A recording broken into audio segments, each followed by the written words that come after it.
Thank you very much, and I'd like to ask our first presenter, Professor Alexandra Krause from the University of Vienna, who is also an EMT board member, to tell us about the fine-tuning of the EMT Competence Framework.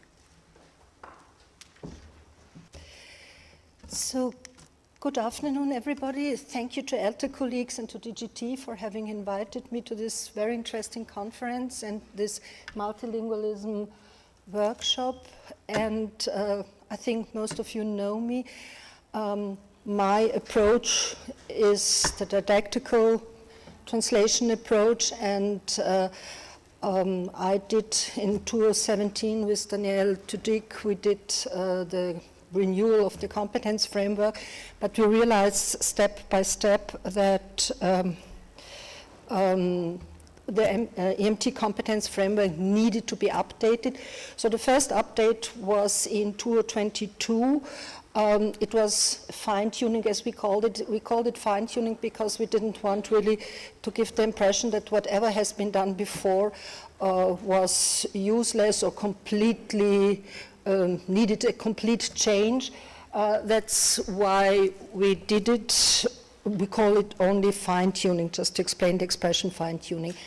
And in the EMT board, now I am in charge of working group 2, which is visibility, cooperation with the industry and outreach, but we are all involved within the EMT and with the board, and we have task forces for different issues, and one of those issues is the, again, update or renewal of the competence framework. So what we are talking about is what was the EMT competence framework for? It was a sort of guideline for translation programs in view of the EMT application, but not only, just to give really a feeling in which direction program designers should go. And this competence framework started in 2009 when the EMT was founded, and it was originally a so-called wheel of competences, and the important conceptual step at that time was that translator is considered being a structural service provider. Which was something new at that time, or something not acknowledged in the community in that time because it existed. Then in 2017, as I said, we had a sort of real fine-tuning or renewal with Danielle Tudik and all the colleagues of EMT helping and contributing. And there we said that it was an interdependent system and digital integration, so the translator became a tech-integrated professional. The next step was the so-called fine-tuning in 2022, where translator, to us, or the figure of the translator, became a critical adaptive expert in automated environments. And the last step will be now the 2026 with 2 question marks, not because we don't know what to do, but it's still work in progress, so I didn't want to anticipate really the results, but only give you a direction or explain which direction we are taking. So the biggest conceptual concepts from 2009 to 2022 were moving from a hierarchical hub and spoke to systemic interlocking gear, because we had this gear system then. And we also thought of integrating and not separating, splitting all the competencies or the skills, which is very important to keep in mind. And then to have technology as one of the main skills. I can't find the cursor anymore, but could you help me giving me the cursor? What would you like to do? I want to use this one. Here he is. Okay, yeah, it was just to have the cursor, yeah. Thank you. And what we all wanted really to focus on was to adaptability, flexibility, and soft skills of students. And that's exactly what this conference is talking about the human aspect of translation in the broadest sense. We used, or we are still using, some sources or some source material for further reflection, and especially in the field of AI, everybody's talking about this. We have various projects and studies and papers, and in the following I will tackle almost those papers, or those only two aspects. One is ALICE, the big research about the language industry, and the other one is the LT leader, because we were involved in Vienna, and it is a very didactical approach to translation. That's why I'm talking about these two. But obviously we have also, as a source of inspiration, we have the DGT translators competencies. We are talking with DGT colleagues about what they are doing, what they are needing, and obviously there are also some other side aspects like TECOM, the competencies or research papers. So there are a lot of materials that we can use as inspiration or as guidelines for really tackling or for being future-proof, because this is one of our main concerns. So was the LT Leader project, I don't know if maybe you heard about this yesterday, so I'm, yeah, sorry, yeah, okay. It was the Erasmus Initiative 23 to 26, and but what I want to make you aware is that in this project we had really a lot of EMT universities in it. So you may consider it an EMT initiative. I think only one or two were not EMT members. So you really have a very, say, concentrated EMT knowledge in this project. What was the scope? Updating the you heard it about, sorry, education by enhancing digital literacy. The output was open access training materials. And here you have all the partners, like, as I said, you see, those are all EMT universities, but one. What does this ELT leader skill set combine? It combines technical depth, linguistic sophistication, I would say, I hope you agree, being part of it. Ethical awareness, because this is one of the main issues we have to deal nowadays even more than before. Strategic workflow design and data governance. And so in, let's say in, yeah,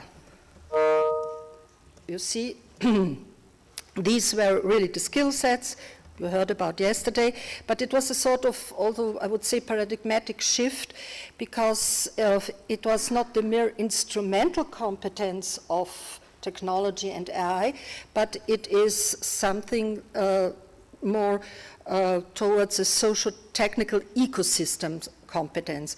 So I think this was one of the ideas we kept also in mind when thinking about renewing the Wheel of Competences. And one of the other sources where I was highly involved, and that's why I'm talking about it, is ALICE. ALICE is the European Language Industry Survey, which is conducted every year. It's under the auspices of the UETC, but we have a lot of different people involved. What is the scope? DGT is also involved. The scope is to analyze market trends, AI, and industry challenges. These were the three focus lines in 2026. Who is the target audience? We had different forms or different strands in this ALICE survey. I don't know, I presented it last or Tuesday a week ago, so maybe some of you had the chance to see it. If not, it's on streaming, you find it on many channels, not because we are so important, but I think that ALICE is one of the research tools, really a comprehensive research tools involving all the stakeholders, because normally we focus on one stakeholder, more of the academic side or more of on the industrial side, while ALICE is really tries to be comprehensive, I would say, because you never know. And we have the tailored forms for freelancers, for language service companies, for in-house departments, universities and students. And obviously university and students are my strengths, so to say, where I am looking into the details. Yeah? The partners, as I said, is UTC, ELIA, EMT, Fit Europe, GALA, LIND, and Women in Localization. So you see it's mainly Europe focused, but it's not only Europe, because, for example, Women in Localization, there we have transatlantic connection, so to say. We call it now transatlantic connection, not differently. Yeah? Here in the two strands, which are the trainers and the students, we mainly had questions about competence status of EMT students.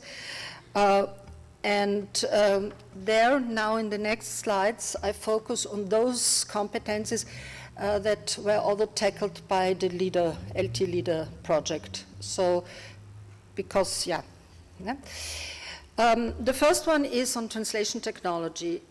You see the different columns. We asked students about their expectations when they will have finished their study course, so future degree holders. So students also have, and they have the right and even the moral obligation to have expectation towards the study program. So we asked them about the students' expectation. Then we asked them about how LSC perceive their competencies and how language departments perceive their competencies. I focus mainly on students' expectation and LSCs because the participation of language department was relatively low, and so we considered that statistically speaking it was better to focus only on two strands as a comparison to know which trends or tendencies we can find. So we have on the right side, on your right side and my right side, you have you see that the expectations are much higher. Degree holders suppose that they are better, sorry, the right side is what they are really then doing, how their competencies are perceived by the industry. And there you see that students think that they are much better. You see that the orange columns are relatively small compared to the blue ones. And we had different levels. We said advanced level, average level, basic level, and don't know. And funny enough, it was that the more advanced the competencies should be, the more discrepancy we had, while for basic, the LSC seemed to be pleased and said, okay, for basic it's good enough, but if we consider that we train students for very specific tasks and we try to train specialists, we need really to aim at the advanced level and not to say, okay, average or basic is good enough. Yeah? And you see similar effects, a bit less to the average level, and funny enough, the basic was strange. It was, I won't say a surprise, but we said, okay, yeah. And then when we see, comparing the trainers' perspectives and the students' perspectives, we see similar effects. So we see they don't seem to be at level for the industry. The second pair of slides tackles digital literacy, because we had really this umbrella term, digital literacy, whatever it really means. There we have, maybe we need to discuss it a bit. But we have a bit positiver values for LSC perception at the average level and for both the students' expectations and the trainer's assessment. Yeah? You see that on the right side we have the trainer assessment, but still on the right side trainers say, okay, our students have an advanced level, while the orange column is relatively short or small compared again to the trainer's perception of their degree holder's final status. And the same is true for the students' expectations. So that means that students and trainers hope to fulfill much more ambitious competence levels than reality seems to show. I mean, as long as LSCs don't have too high expectations. That's, we don't know. Yeah? And since we are talking today a lot about the human factor, the human in the loop, or however you may call it, I thought that it could be interesting for this presentation also to show you the skill gaps in interpersonal skills. Sometimes we consider that interpersonal skills are part of every study program, that they should be obvious or whatever, but LSCs, I mean, see that still again, they don't seem to be at level, as we say. And in all recent studies, we all acknowledge that the human factor and the interpersonal skills have to be tackled in depth. And students' expectations and trainers' assessment, on the left side, students' expectation, on the right side, trainers' expectations, are again much, but really much higher than at advanced level than reality. And the gap becomes a bit smaller again in average, and in basic again, funny enough, it seems to be obvious, basic is okay. So we don't really understand, maybe we need to make it more precise what is meant by basic. I don't know exactly, but this is, yeah. And as we are talking about AI and the use of AI a lot these days, we also ask students how they think that, which expectations they have about their skill level in using AI in translation-related work, which means in the practical application. There we have to consider that, unfortunately, a lot of those students who answered didn't have, they didn't have their internship made before. So the internship is always a crucial point where reality comes closer to students and where they realize what they should know and what they are not able to deliver until that moment. But they assume, again, the use of generative AI in translation-related work. There they assume that they will need advanced skills, average skills, basic, and don't know, okay, but it's just for statistical reasons. But there we see that students are really aware of the importance of the use of AI, and they realize that AI will be central in their daily work. The expectations so indicate awareness, but the earlier slides show that a structural training is still necessary to close the gap. So even though the students and trainers know about, there seems to be a sort of discrepancy in this. So what will be the next step in the conceptual evolution? Just to recall what we said at the beginning. What does all that mean for the 26 revised version of the EMT Competence Framework?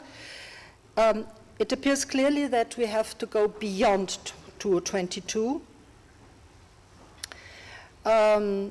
Formalizing AA literacy, machine translation literacy, data governance literacy, making explicit although the reference to LLMs, to large language models. So again, recalling what we had at the beginning, 209, professionalization, 217, tech-integrated professionals, 222, critical, adaptive expert in automated environments. Yeah? And now what could be or will be the next step? The next step should be AI literacy and governance, so that the translator becomes an informed decision maker in an AI ecosystem. So not only a user, a so-called mere user, but a decision maker. Sounds easy to do, but it's not that easy to teach, that's clear. This will facilitate the shift if we can really adapt our programs in this sense, from using tools to critically evaluating, managing, governing technological systems. And so the translator is no longer only a service provider or a workflow participant, but he or she should become really a responsible, strategic agent within these multilingual societies and digital economies. And it sounds, as I say, easy, but it won't be that easy. And so my last message is, let's go further. So don't think that because we have acknowledged the importance of AI, because we believe to know what's about AI, because even non-experts use AI now for different tasks, that we have reached the level we need in our translation training, in the training of our students. So thank you, and if you have some questions, or maybe afterwards in the discussion, we will tackle some other details, I suppose.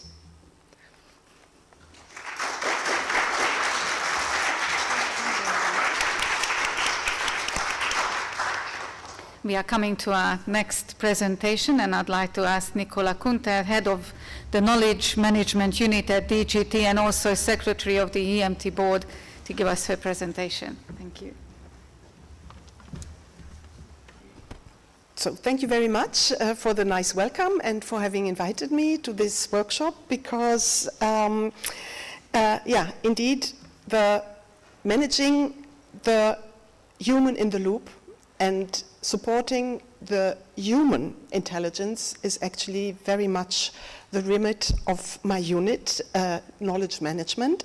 And that's why I wanted to give you an insight into how we manage the translator's knowledge in DGT.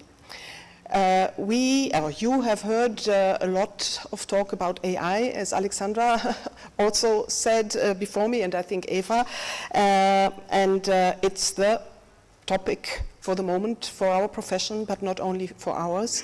But I think we should also not forget about the human expertise, because this is ultimately what the translation services are about. And that's why, as I said, I would like to show you what we are doing in this respect.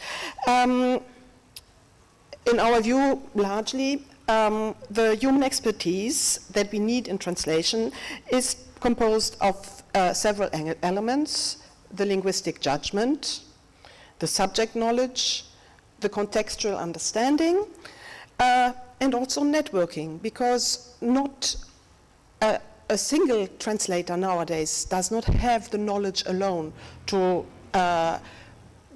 fulfill the tasks of many translation jobs that we have.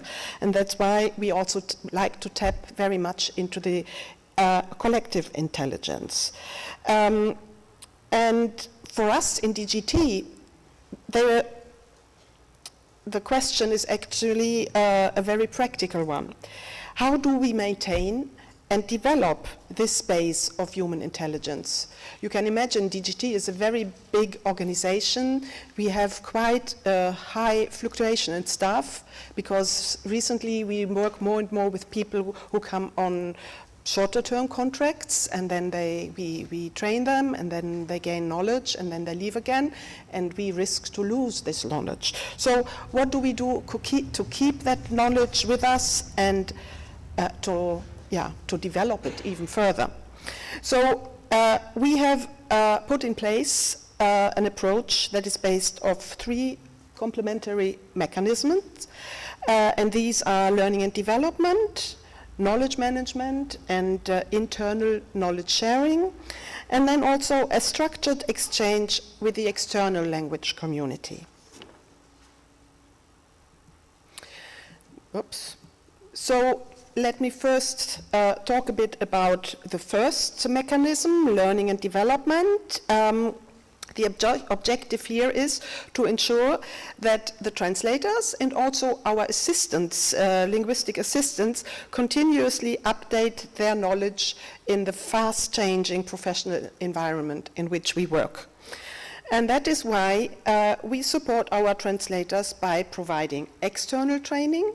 This means that we either have experts coming to DGT to give a talk, or we let our translators go and attend conferences where they can acquire the necessary knowledge by learning from specialists in the field.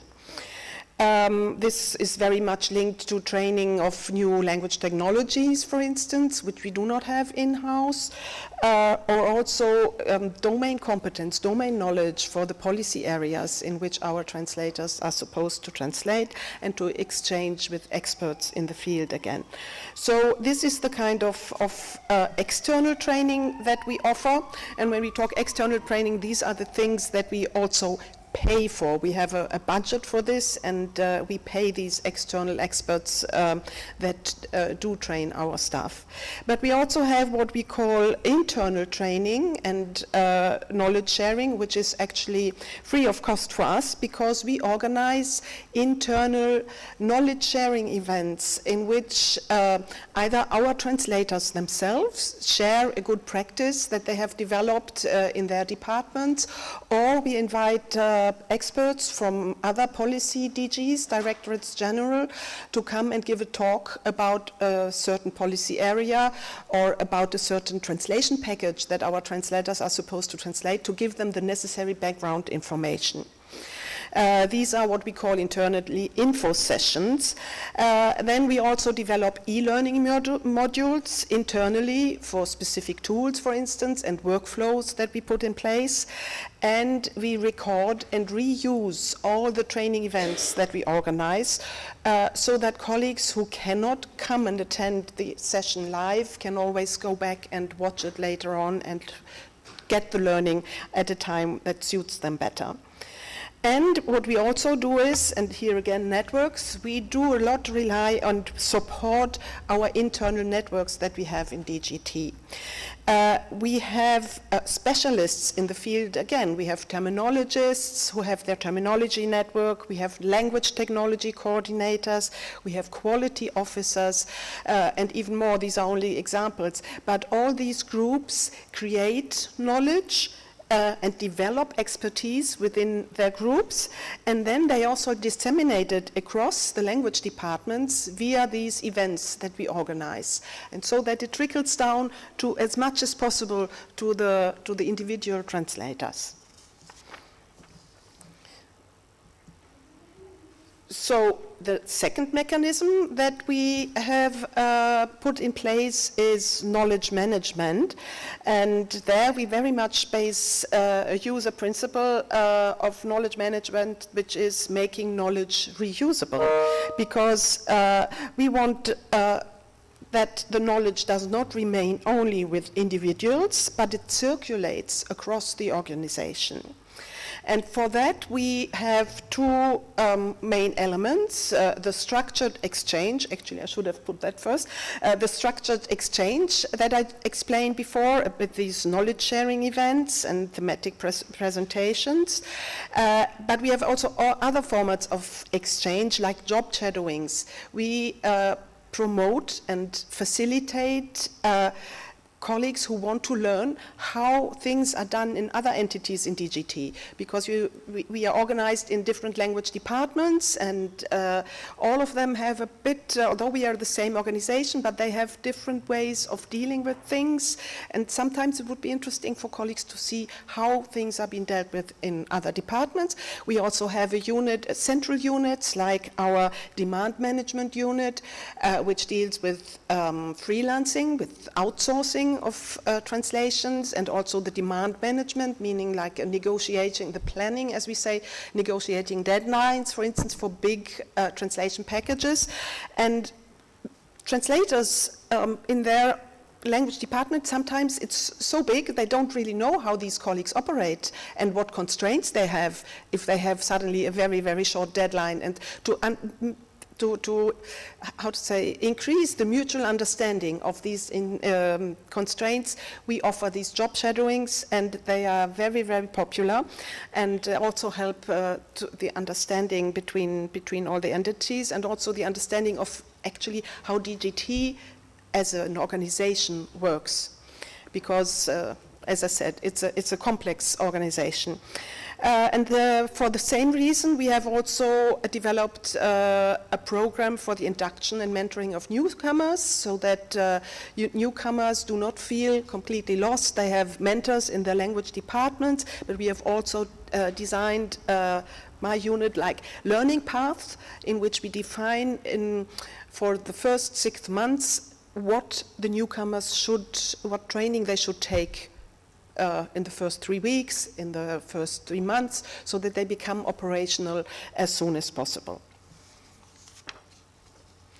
And we think that these 3 mechanisms help us to achieve that colleagues understand better the tools that we are using, our workflows, the policy context. They give visibility, actually, also to the internal expertise that we have in our house, and they allow us to develop practical solutions which one unit has developed and can be reused by other units.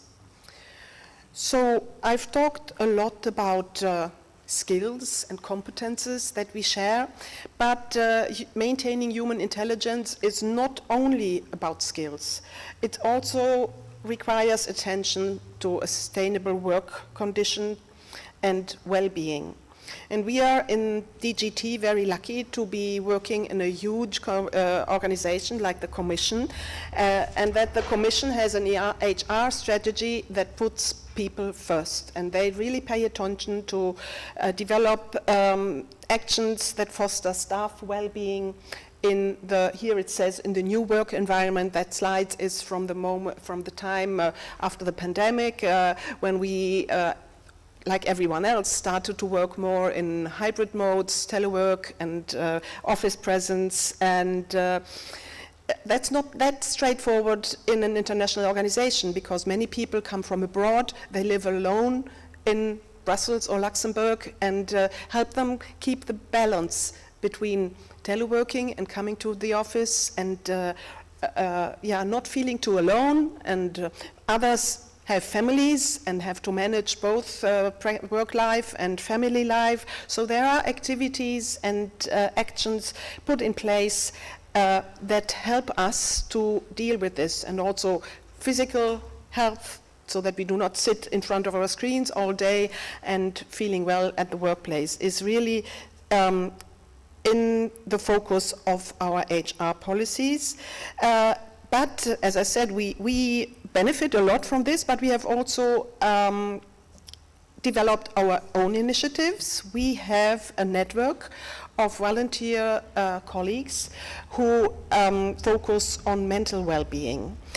And they organize like information sessions, awareness initiatives. They participate in staff meetings to raise awareness for also the mental health of colleagues, so that we can create like a respectful work environment where people who may struggle know that they can openly talk about it, that they can find people to help them. And we, in my unit, we support this by promoting these activities via our network. We have a newsletter two weekly, every other week we publish a newsletter with all the training activities, and whenever there is an activity promoted by the mental health volunteers, we do include it as if it was a training, because we are well aware that this is also something that needs attention.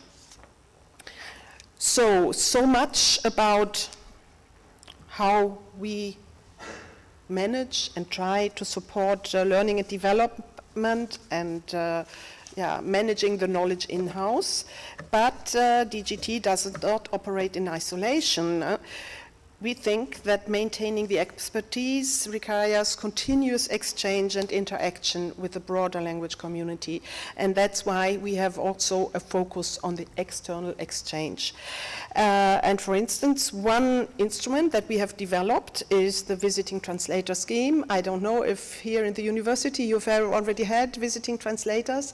These are our translator staff who express an interest of going out either to a university or to a national administration to learn how things are being done in these institutions.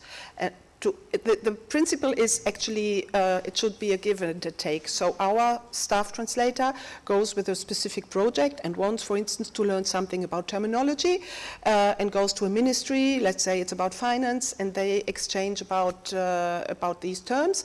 And at the same time, the translator explains how we work in DGT, how we work with corrigenda, for instance. We try to understand how our texts are perceived in these ministries, and that's how the translator comes back enriched.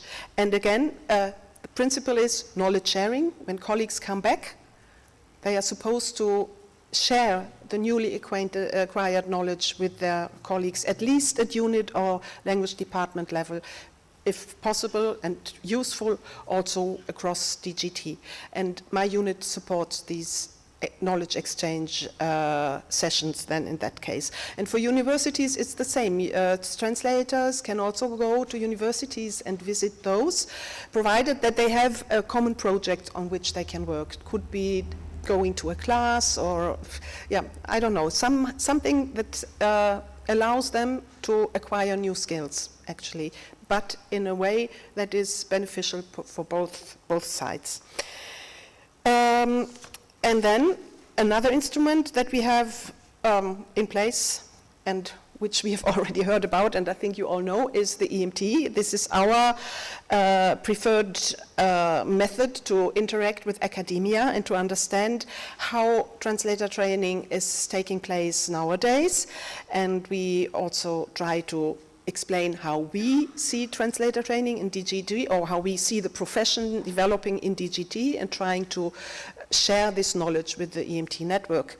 I don't know how much I should go into the details about how the EMT works, because ELTE University has been one of the founding universities, so I think that many of you here know that it's a quality label and that there is a selection taking place every 5 years, and that the main goal of the EMT is to really raise the quality of translator training, to facilitate or help students, graduates from these programs, to find jobs in the language industry.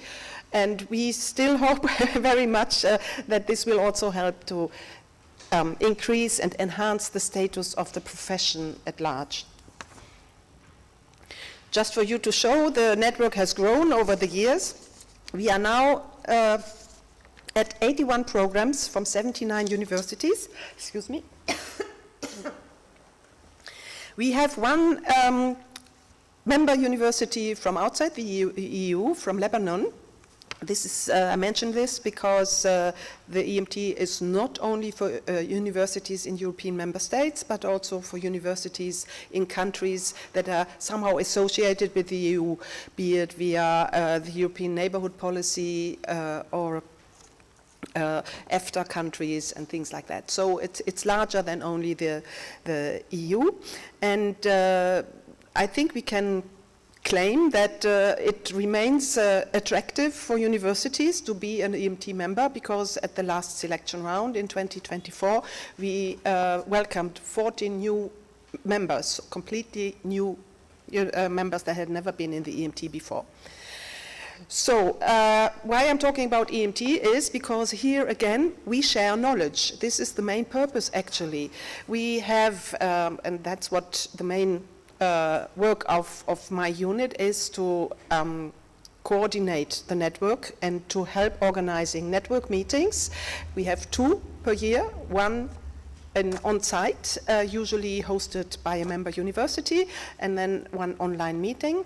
But the network members do not only meet and exchange during these meetings, they discuss and exchange and organize workshops and whatnot throughout the year, mainly through the 5 working groups that they have created and that are co-led by 2 board members each time, and I thank them very much for the hard work they are putting into this, because there's a lot going on. In the working groups, the network members discuss research papers, discuss training methodologies, they organize train-the-trainer seminars. They invite experts in the field to discuss, so it does not necessarily always have to be an EMT member. It could also be an expert from the industry in a specific field, and they exchange with these people as well, and then bring back the knowledge they acquire to the network during the meetings, and it works quite well. I think this way the network supports, or the network members support each other in developing their curricula to, as Edina said, to provide the best possible training and up-to-date training to their students. We also collaborate in the EMT with language industry. So the acronym there, LIND, language industry, is an expert group of language industry experts that advise DGT on certain trends that come up in the language industry. And we also try to develop more and more student projects so that the students also see the benefits of being in the EMT. For instance, regularly we invite students to come and attend our Translating Europe forum. We have soon coming up the final round of the Present Your Thesis in 3 Minutes contest. And I hope that this also contributes to giving visibility to translation studies. And of course, knowledge sharing also happens between EMT and DGT. We invite EMT professors as experts to these trainings that I mentioned in the beginning. So very often peers of yours from other countries come and give talks to our language departments. The other way around is true too. We invite DGT experts to come and speak to the EMT universities at the networks meetings. We have, like today, EMT universities organizing multilingualism workshops with a little bit of funding from the DGT. And then we also have network universities collaborating with DGT on projects, mainly in the field of terminology, because this is a way where they could collaborate with student groups without necessarily having them to give them access to our tools. So this is also a very popular way of collaborating with the DGT. And we also share our resources and our findings, and before it was more limited to the EMT network, but since we have joined forces with SCIC in the Knowledge Center on Translation and Interpreting, we also share more largely with the whole language community findings of the EMT, but not only. So this brings me to the last instrument that we have developed, the KCTI, which is a platform open to anybody who is interested in finding out more about language professions, namely translation and interpreting. So it's for the general public, and again, we hope to give more visibility to the profession and perhaps reassure parents of students who want to become translators that indeed there is still a future for translators and interpreters, and don't be afraid if your children want to go into this direction. It changes, but it does not mean that with all the developments that the profession will stop at one point. And this is why we have created this knowledge center. But it's also like a resource or a platform where language professionals can find information and resources that are relevant for their jobs. So we have, for instance, I'm short, events. I don't know if you can see it. We post events across the language industry and in academia on this platform.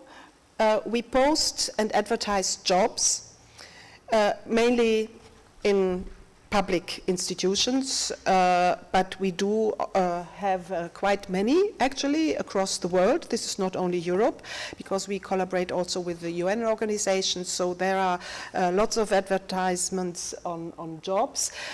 We have resources like lists of publications, curated lists of books and research papers. Research papers are still to be added.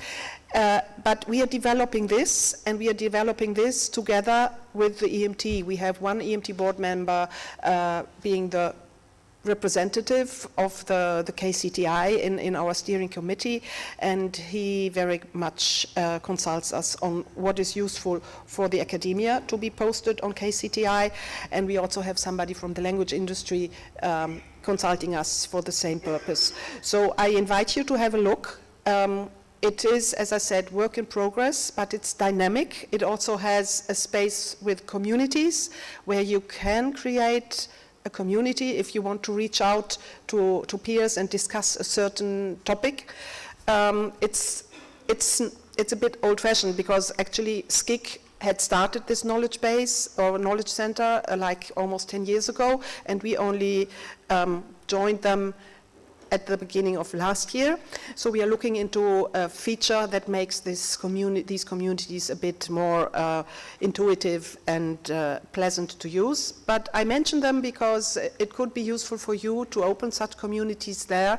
For instance, if you want to reach out to universities beyond the EMT and discuss projects there, this would be a possibility where you can also share documents in a safe environment, because if you want to create a community, you have to create a EU login, but then you will be in a safe environment which will not be bombarded with ads and whatnot, and it's moderated by us and allows a professional exchange. And when I said it's dynamic, it's not only resources, papers and everything that are published there. We also have what we call digital events. We had recently a so-called research corner. These are events where we invite researchers to come and publicize a bit their findings. And the last one we had was beginning of the month, 5th of March, on teaching translation in the age of generative AI, where Joss Morkins and other co-editors presented a book of the same name and their findings, and also led a discussion on what would need to be included in a curriculum for translation studies now that we have to face the challenges of AI. We also have career corners where we interview professionals, not only from the institutions, but this is now an example of a colleague from SCIC, but we also invite language industry experts to come and give a talk about their specialization, their company, their career path also, just to show how varied the language industry is. And we have also moved the EMT blog to the KCTI, because we consider that this would give it more visibility when it is joined to this big one-stop shop platform with all information about translation and translator training. And as you may know, the blog is a series of articles written by EMT professors, students, recent graduates, sometimes also language industry experts, but less, about what actually translator training nowadays means and what the profession looks like nowadays, because we all know we are not only talking about traditional translation. Translators nowadays work in many other fields. So, as a conclusion, what I wanted to show is that we do very much support the human intelligence in DGTs by offering continuous learning so that our colleagues maintain their professional expertise. We support knowledge sharing and management to ensure that this experience circulates internally, but also externally, because we very much build on external exchange so that we too remain connected with the wider language industry, because in DGT we do not operate in isolation. So that was it. I hope it gave you an insight in what we are doing. I hope that I wasn't too fast, but I'm here still for questions if you have any.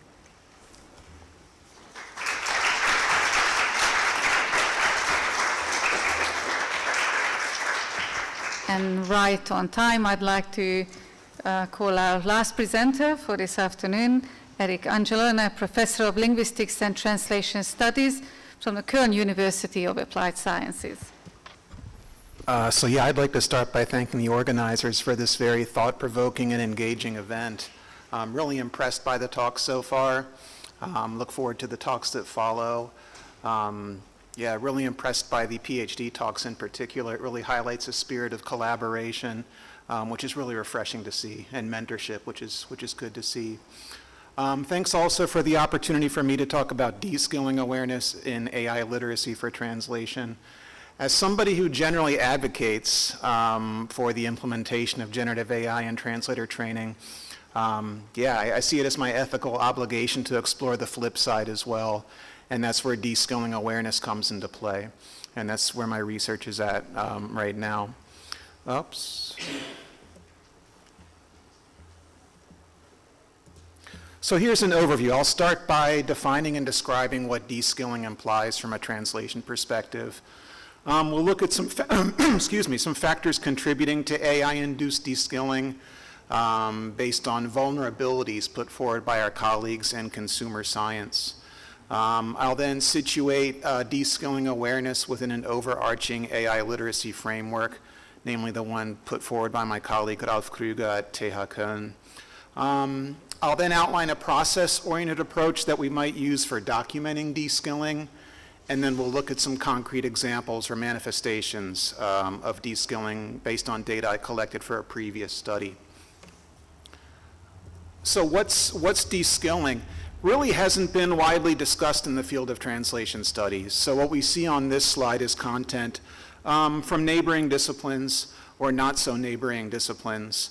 So Natali and colleagues define this, and they're in health education training, as the degradation of previously acquired competencies due to reduced practice. So the skills are in place, thank you. And for whatever reason, due to reduced practice, there's this weakening or degradation. Appia, in an article written around I think it was last year at this time, it's not 2005, so it's the wrong date there. He's a visionary thinker, but I don't think he was talking about AI-induced de-skilling back in 2005, so that's 2025. Defines it as atrophying of cognitive and perceptual capacities. And Klein defines it as disengagement from complex cognitive and procedural tasks. And what we see on the left is a ChatGPT generated image for the prompt, provide me with a picture of de-skilling in translation. And we already see some of the potential bias that's inherent to AI. Why do we see a young, white, Caucasian translator wearing a tie? Why is the United States the source locale? Why is Spain the target locale? What are these robotic arms about? And why does ChatGPT think that without ChatGPT, the translator would be reduced to working with stacks of paper? Right? So just sort of an interesting conceptualization there in terms of how ChatGPT sees its own potential role in de-skilling. So then the question is, when is de-skilling truly detrimental? At the surface, we might be inclined to think it's inherently detrimental, but we're talking about an industry where things change practically overnight, and sometimes skills become obsolete. And in situations like that, de-skilling is probably actually a good thing. But here are some conditions, again, put forward in the literature and other fields. First off, skills are firmly in place prior to de-skilling. This takes us back to a central question brought up in a couple of talks over the past couple of days. When should students start using AI in an applied manner? I think early on we can look at it from a conceptual standpoint, from an ethical standpoint, but the tricky part is figuring out when it makes sense to actually implement this in an applied sense. The second condition, what's being de-skilled, is a skill of actual value. And yeah, this is tricky, right? Appia, I think, puts this nicely. The hard part is deciding without nostalgia and inertia, ideally with empirical backing, which skills are keepers and which skills are cast-offs. And that's obviously no easy undertaking. And again, I would call for much more extensive empirical research in our field to pick up on what's needed and what's not, to inform the EMT, the revisions being undertaken. And this is the case, right? It's leveraging concrete empirical data, survey data, to give shape to actually needed skills. And then a third condition, skill loss in one domain isn't counterbalanced by considerable gain in some other capacity. Let's look at some of the vulnerabilities. This is Kim and colleagues from a paper published earlier this year. They're in the field of consumer science, and they talk about de-skilling triggers. The first of these being identity confusion. And what this one's about, through prompting, AI becomes an extended self. This isn't a novel concept. For translation process researchers, we've heard about this in the context of 4EA cognition or extended cognition. But it's this prompting aspect which kind of takes things to a new level. And the cognitive offloading that tends to happen blurs the lines between what we might regard as internal or human-based cognition and external or AI-based cognition. And the end result here is a potential for under-monitoring of one's own performance, a lack of critical self-reflection, and over-deference. A second de-skilling trigger mentioned by Kim and colleagues has to do with the immediacy and the fluency with which content is generated by AI. And I myself have experienced this. I think a lot of our students have experienced this. Those of you who are students may have experienced this. Happens subconsciously where you're lulled into a false sense of security and sometimes engage in blind trust.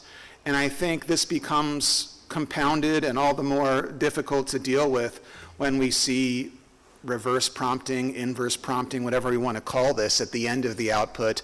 If you want, I can do this, that, and the other thing for you. Do you want me to do that?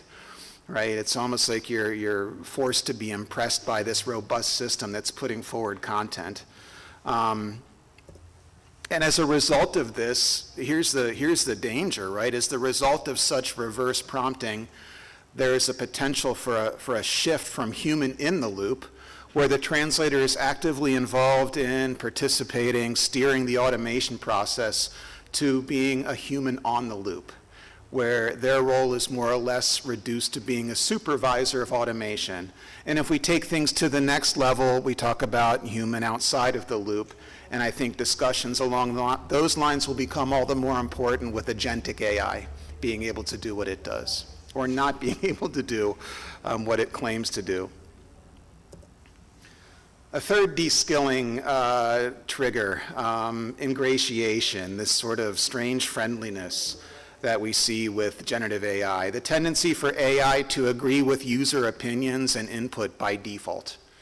And this kind of results in like a pseudo sense of empathy rendered through overt flattery. I think it would be fascinating to have cross-cultural studies on the extent to which ingratiation results in de-skilling. Because I think certain cultures, certain parts of the world buy into this. I'll hang my head in shame. I think this is the United States. I think this is part of the AI bias that we see in the training data, the algorithms, right? What feeds into AI. It's a very American thing that comes across as very superficial in other parts of the world from other cultural perspectives. Sorry. But here's the scary side of things. But studies have shown that this ingratiation results in users more willingly and readily accepting AI recommendations by default, no questions asked. What we see on this slide is a streamlined version of Ralph Krüger's AI literacy model, containing dimensions such as ethical and societal aspects, the technological foundations, which he suggests could be introduced fairly early on in studies, so you understand what's going on behind the scenes before you focus on actual application. And several colleagues have talked about that as well over the course of the past couple of days. Implementation, so your use cases, when does it make sense to use AI, when does it not make sense to use AI, and so on. He situates de-skilling awareness in this domain of interaction. Alongside different modalities of interaction, various approaches to prompting, he has something which he calls a cognition level involving cognitive effects. If things go well, the end result is intelligence augmentation, where you have conducive reduction of cognitive effort. Goes back to the whole idea of having your assistive technology take on mundane, repetitive aspects of the task to free up cognitive resources for the translator to focus on other aspects, such as creative impulses. If things don't go as planned, on the other hand, you have what he calls intelligence impairment, and this is where we find de-skilling. Alongside other forms of impairment, such as stagnation and competence development, this sort of plateau effect when it comes to advancing along an expertise trajectory, and the detrimental impact of AI priming.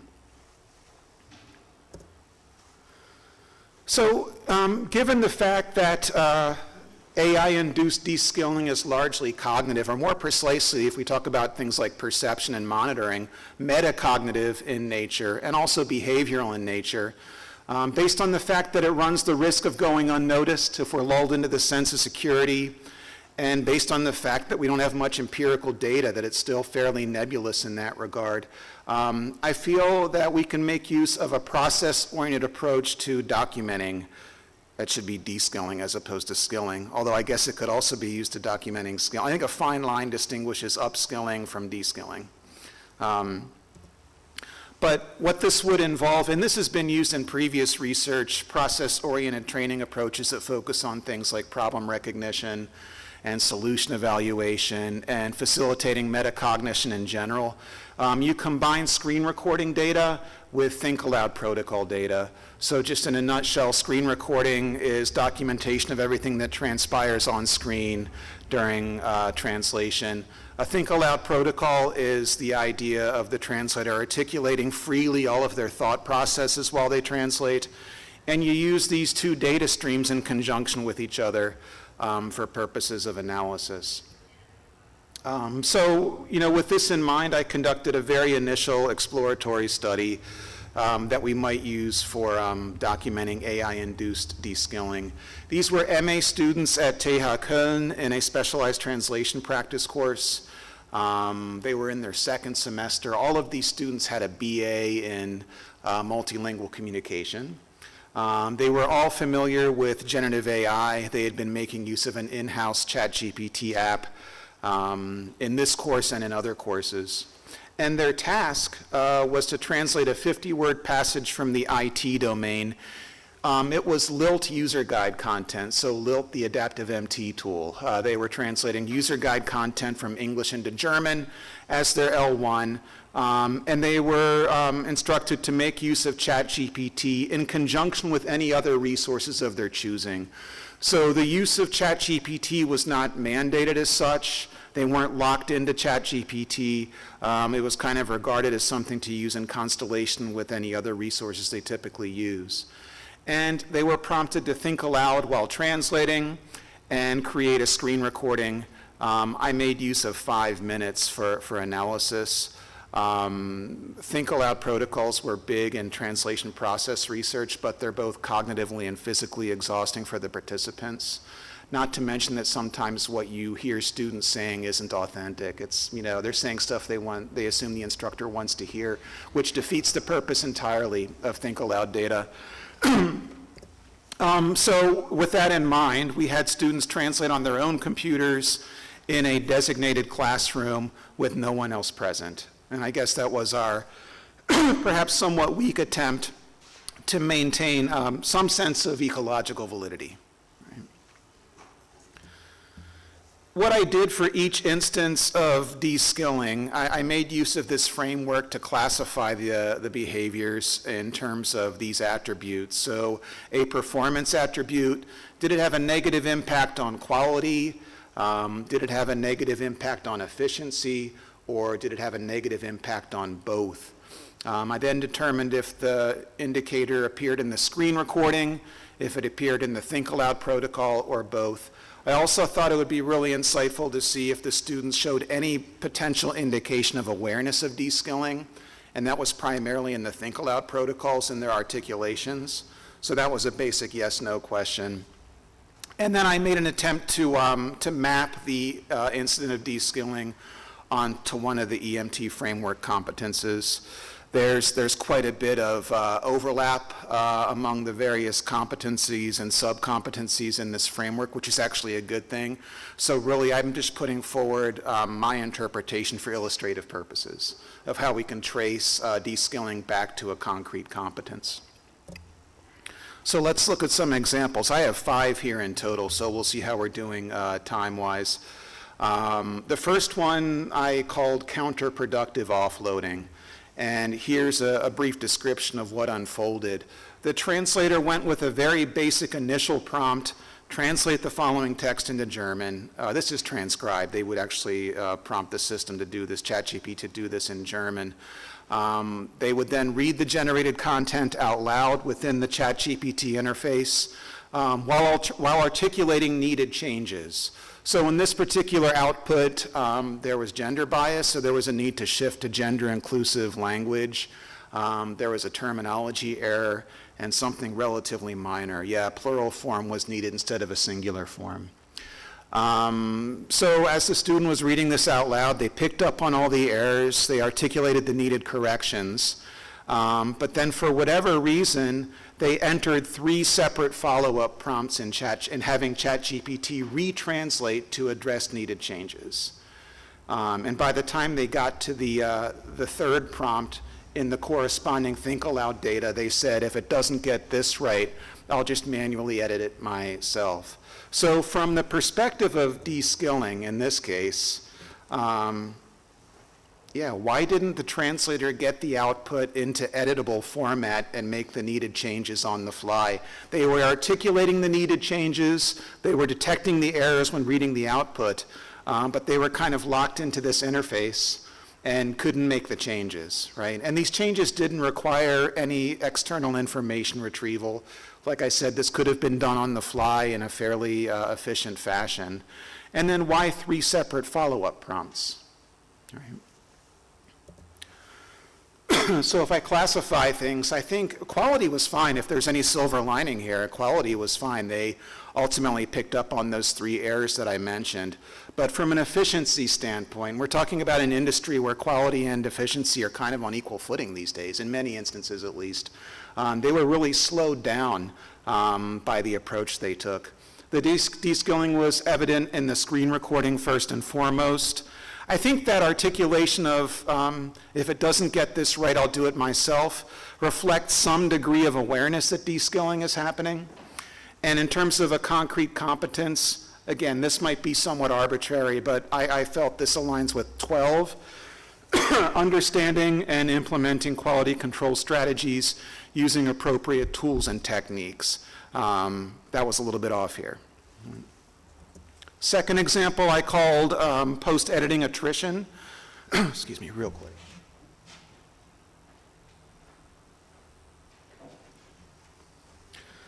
And this is a different translator. They took the same general approach as the first translator, a basic prompt, translate the following text into German.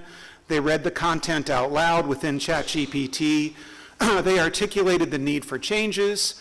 But what was different this time around, I saw 3 minutes of rereading, extensive mouse hovering over the errors, but they didn't pivot in the direction of anything else. They spent 3 times just kind of going through this mentally.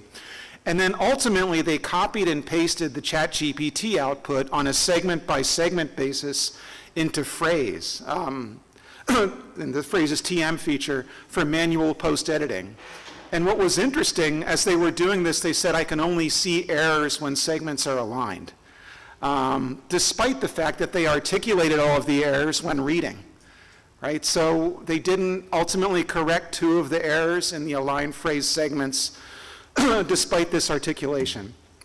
So as far as deskilling is concerned in this example, for whatever reason, error correction didn't carry over between the interfaces. So they corrected the errors within the ChatGPT interface, but it didn't carry over to making the needed edits within phrase when the segments were aligned. So the question I had here, maybe too much time elapsed, right? And then the second point to make here, this extensive mouse hovering and rereading seemed to suggest at least some degree of cognitive friction.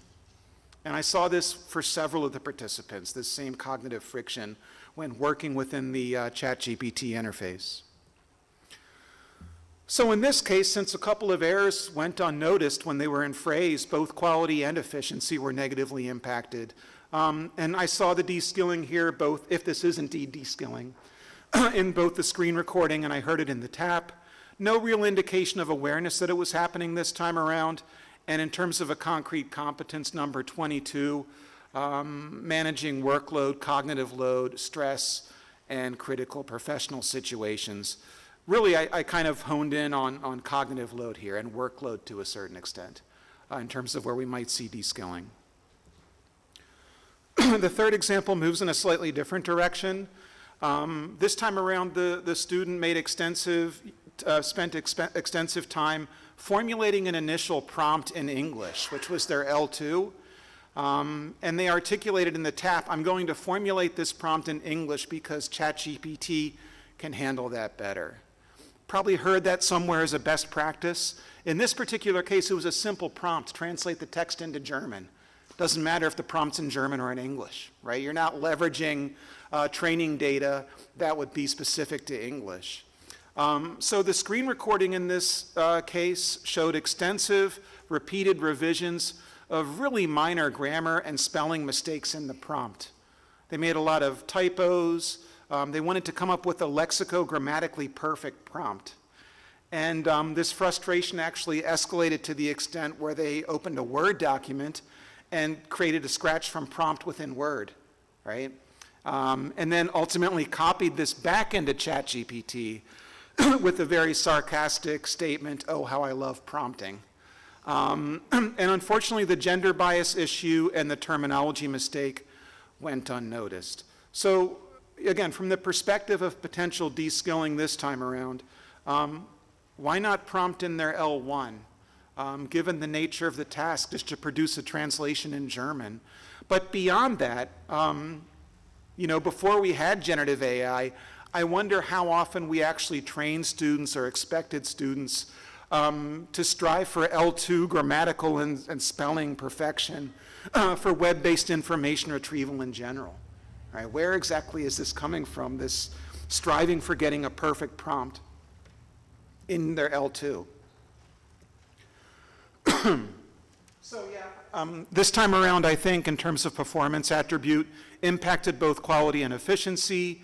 The deskilling was in both the screen recording and the tap. That sarcasm was actually refreshing because I think it suggests indication of awareness.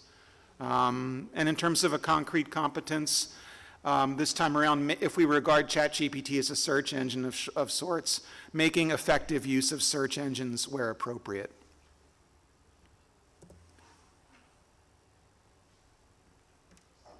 This example was the most perplexing and most baffling to me, and I'm still trying to make sense of this one. I think this is the most clear-cut example of deskilling.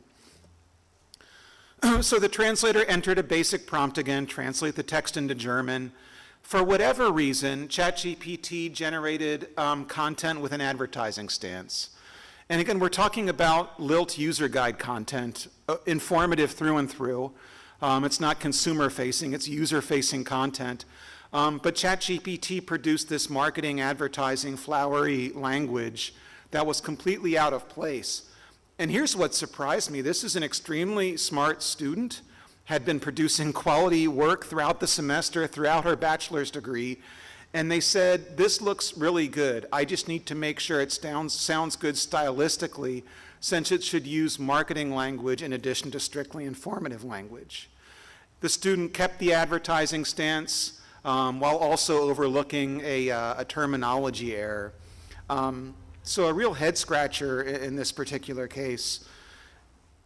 And I'm willing to bet there's no way in hell, pardon my language, but there's no way this student would go with marketing advertising language if ChatGPT wasn't being used. They had been translating Lilt user guide content week in and week out throughout the semester. So at least 8 weeks of work with Lilt user guide content. It was an IT translation course.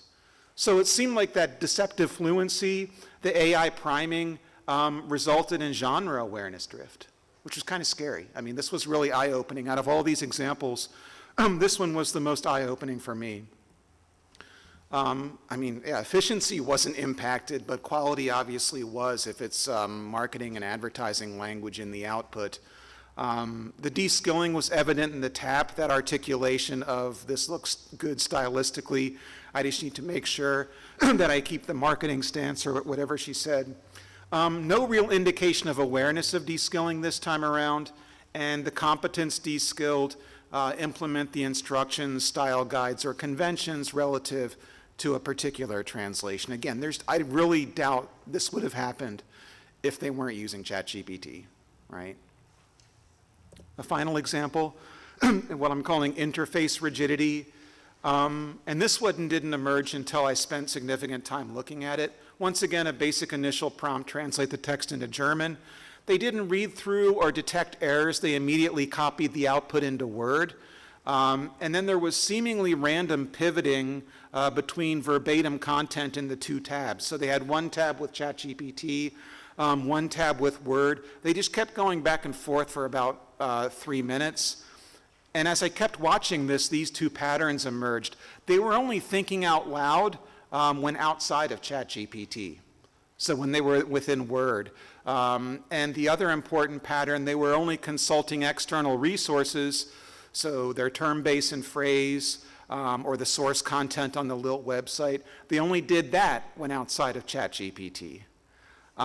So from a de-skilling perspective this time around, there was some sort of strange or noticeable degradation, suspension, weakening, whatever we want to call this, of post-editing problem solving within the ChatGPT interface.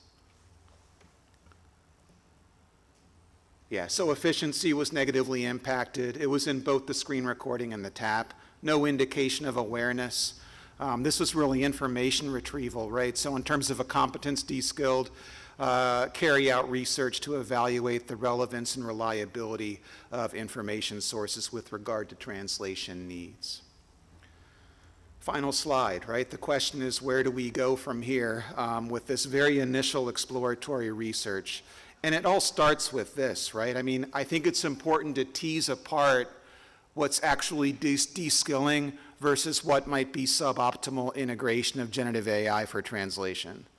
And as I said earlier, I think a fine line separates the two. A fine line separates de-skilling from upskilling. And that probably applies to the utilization of any new assistive technology. So if we're talking about something which is truly de-skilling, it would need to transcend the one-off instances that I talked about with these examples. We would need to explore things diachronically to look for patterns across translations. I do see a pedagogical application, though, in terms of using this for process-oriented training.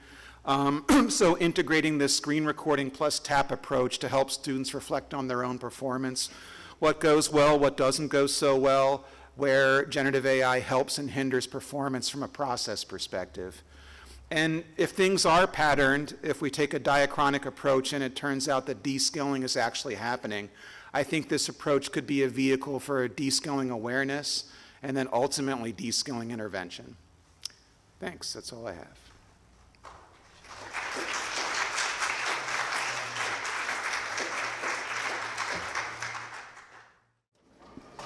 And we are going to start the last part of today's multilingualism workshop, which is a panel discussion. A big thank you to all the diehards who are still here. I know it's late in the afternoon and it's been a very intensive day, and we really appreciate that you're here. We have 6 panelists, And we have 6 questions from our students, because the tradition is that we collect questions from the students. So what do they want to know about the topic, which is human intelligence? And the title of this panel discussion is Use It or Lose It, the maintenance of natural intelligence and the well-being of the human translator. I'm going to read the students' questions one by one, and I'm going to ask my panelists to react to these questions. Okay, you do not have to react to all of them, so I think 2, maximum of 3 answers per question is fine. I will not introduce you. I know that's not polite at all, but you have all spoken before, so it should be okay. The only exception is my young colleague, Noémi Barnaki-Párducz, who is from a translation agency, and she is representing the industry. So in this panel, 3 directions are represented: academia, the European Commission, so you are the users of translators, but also you do some training, and of course you're an employer, and also translation agencies, so the industry. Okay.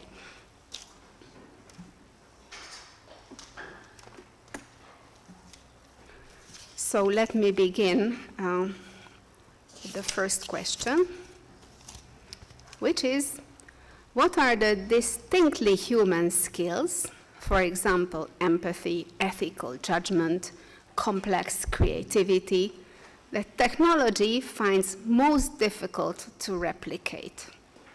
So what are the distinctly human skills technology finds most difficult to replicate?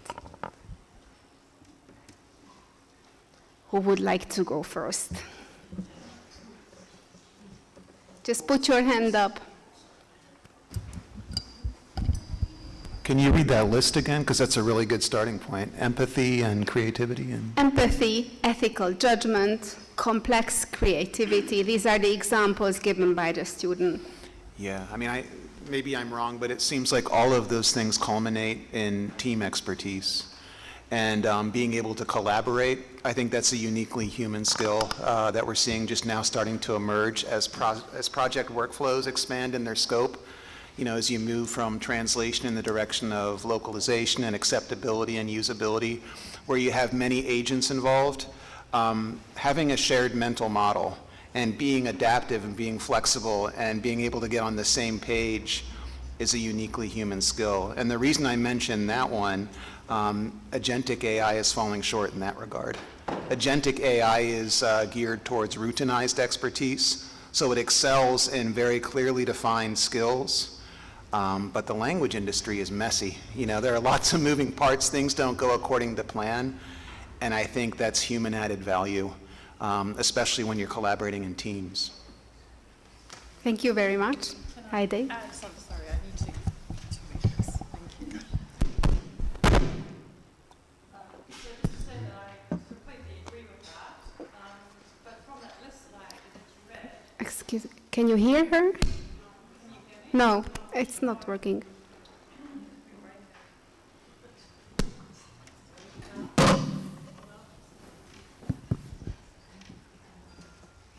Okay. Sorry about that. So I completely agree with that, but I think it's also valuable to take one step back and ask whether any of those things that you've listed there is something that can actually be reproduced by technology, by definition, right? Because if we talk about technology, it's also good to say what kind of technology do we mean? And if we mean large language models and the sort of applications scaffolded on those, well, what are they? They are predictors. They are basically next word predictors. That's all they do, right? So no, they do not have emotion, creativity in the human sense, or empathy. They're just predicting words. I fully agree with you, but if you consider it being a human quality, how to teach empathy, for example.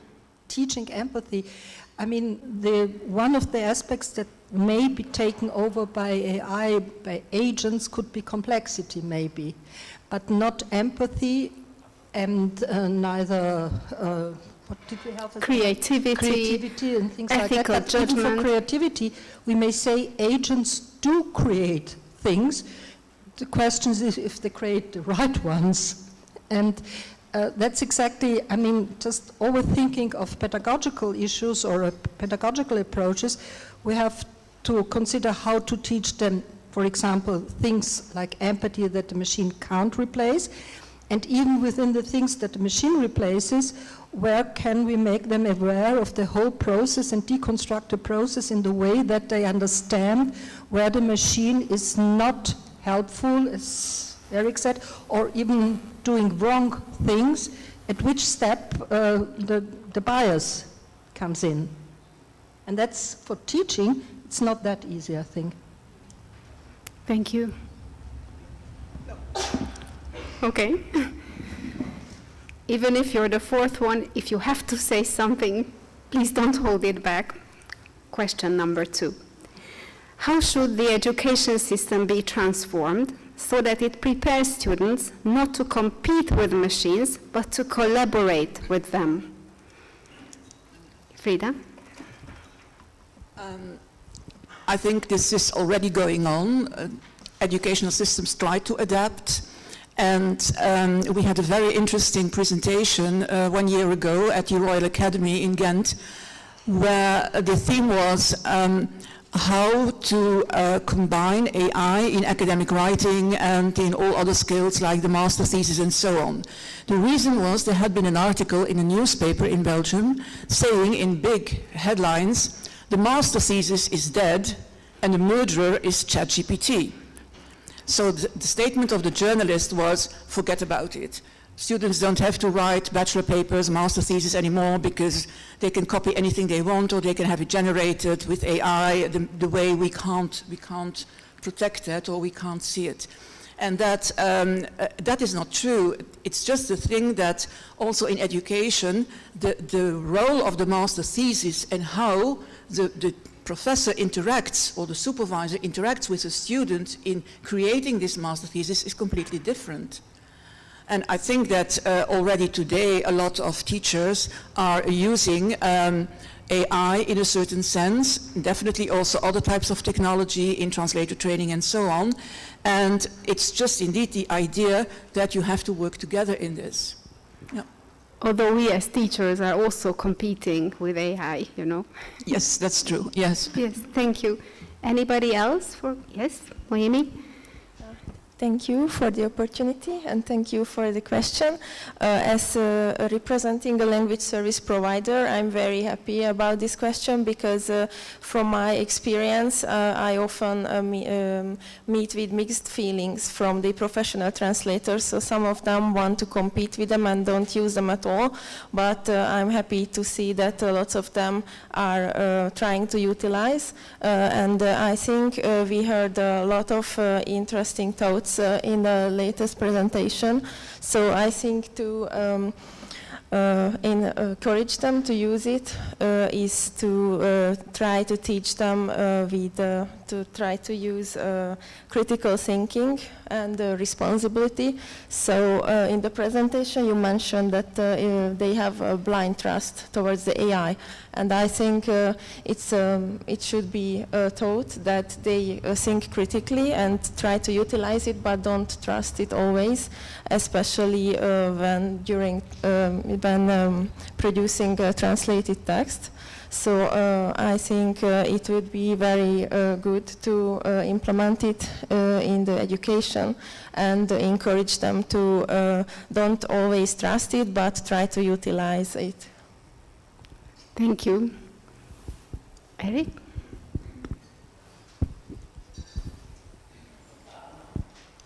Yeah, I fully agree with that as well.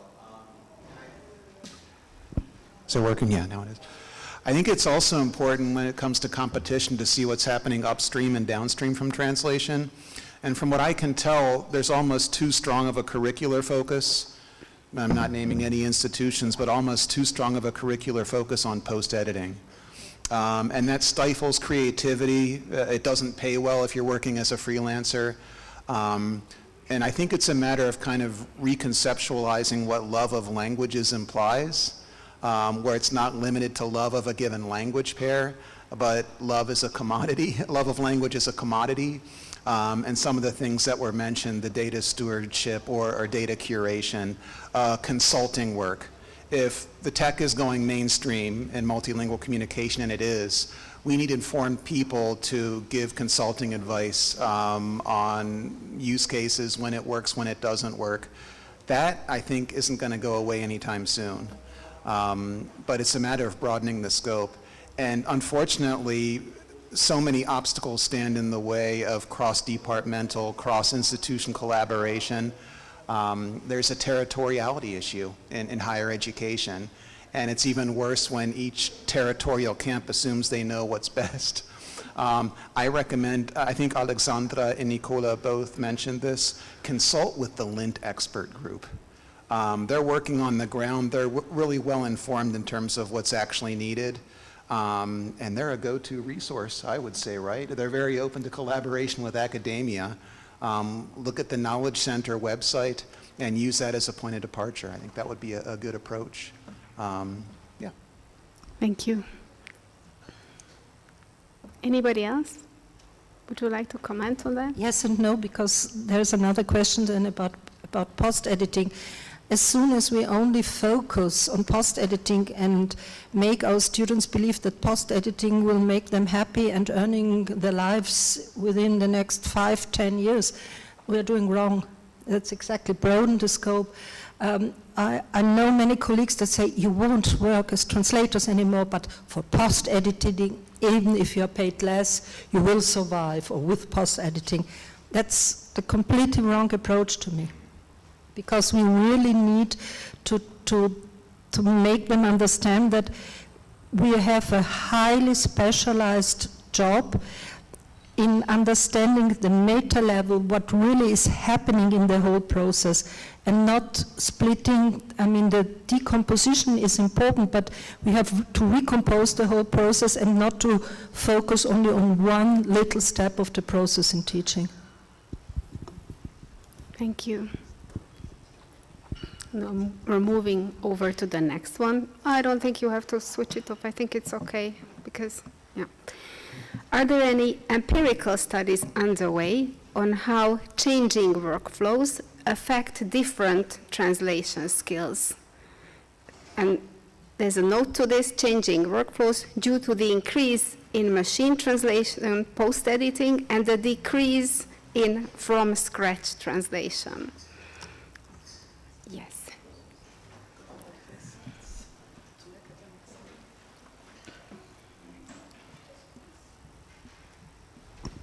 I think this is one of those areas of research where the work is really just starting. It really connects with what you spoke about, so this issue of de-skilling. So what happens to translators, to language professionals when they work with these technologies all of the time? I think the answer is we don't really know yet, empirically. What we do see, well, there are two points to make. I think one point is that we already know from existing studies that the enjoyment, the work enjoyment of translators is far less when they're doing post-editing, right? And this connects really, really well to Claudia's talk earlier, right, about this distinction between labor and work. So if we're sort of moving in a direction where translators are kind of forced into a position of thinking of what they do purely as labor and not as work. So the meaning aspect, the joy of it, the pleasure of it goes missing.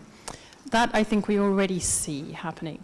The other point that I'd like to make is that there are some studies starting to come out, because we tend to think of translation as kind of separate, but really, you know, large language models are everywhere. Lots of people are using them, not just for translation. So the general question is, what are the effects of the use of these kinds of tools on cognition, for example, or on language?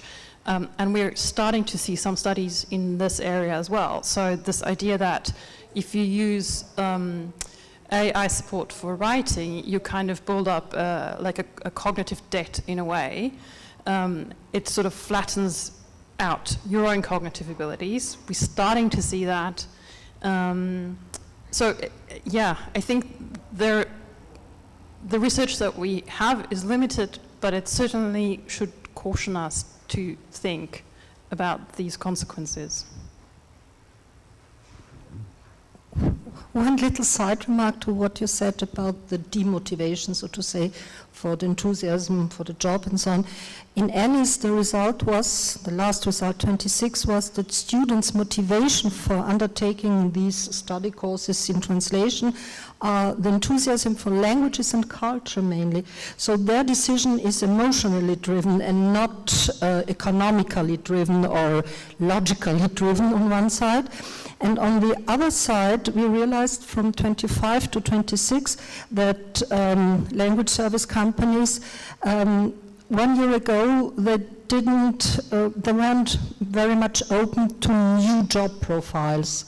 While this has a bit changed, and the skepticism towards AI and what is linked to AI, broadening the concept of translation, is going down, so we may see a positive development from the employer side, which may also give us as trainers the chance to train students on new profiles, because we can, I won't say promise, but give them the chance that they find a job in the new profiles. Because as long as the industry doesn't open these new profiles, okay, we can train them, but there are no jobs about that.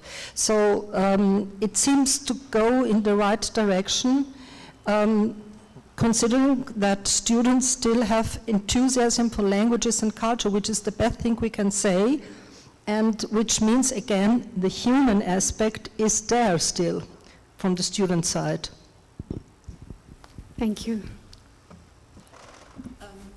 To go on with that, what I tried to prove in my lecture yesterday morning was that on the one hand, you can motivate students also by showing all these different domains and all these different types of translation work there are, because not everything is standardized and leads to machine translation plus post-editing. On the contrary, there is confidential translation, legal translation, medical translation, translation for so many domains, and if teachers can show students and motivate them and stimulate them to test all these different types, then students really can find their own domain they love working in, and that is a motivation to continue.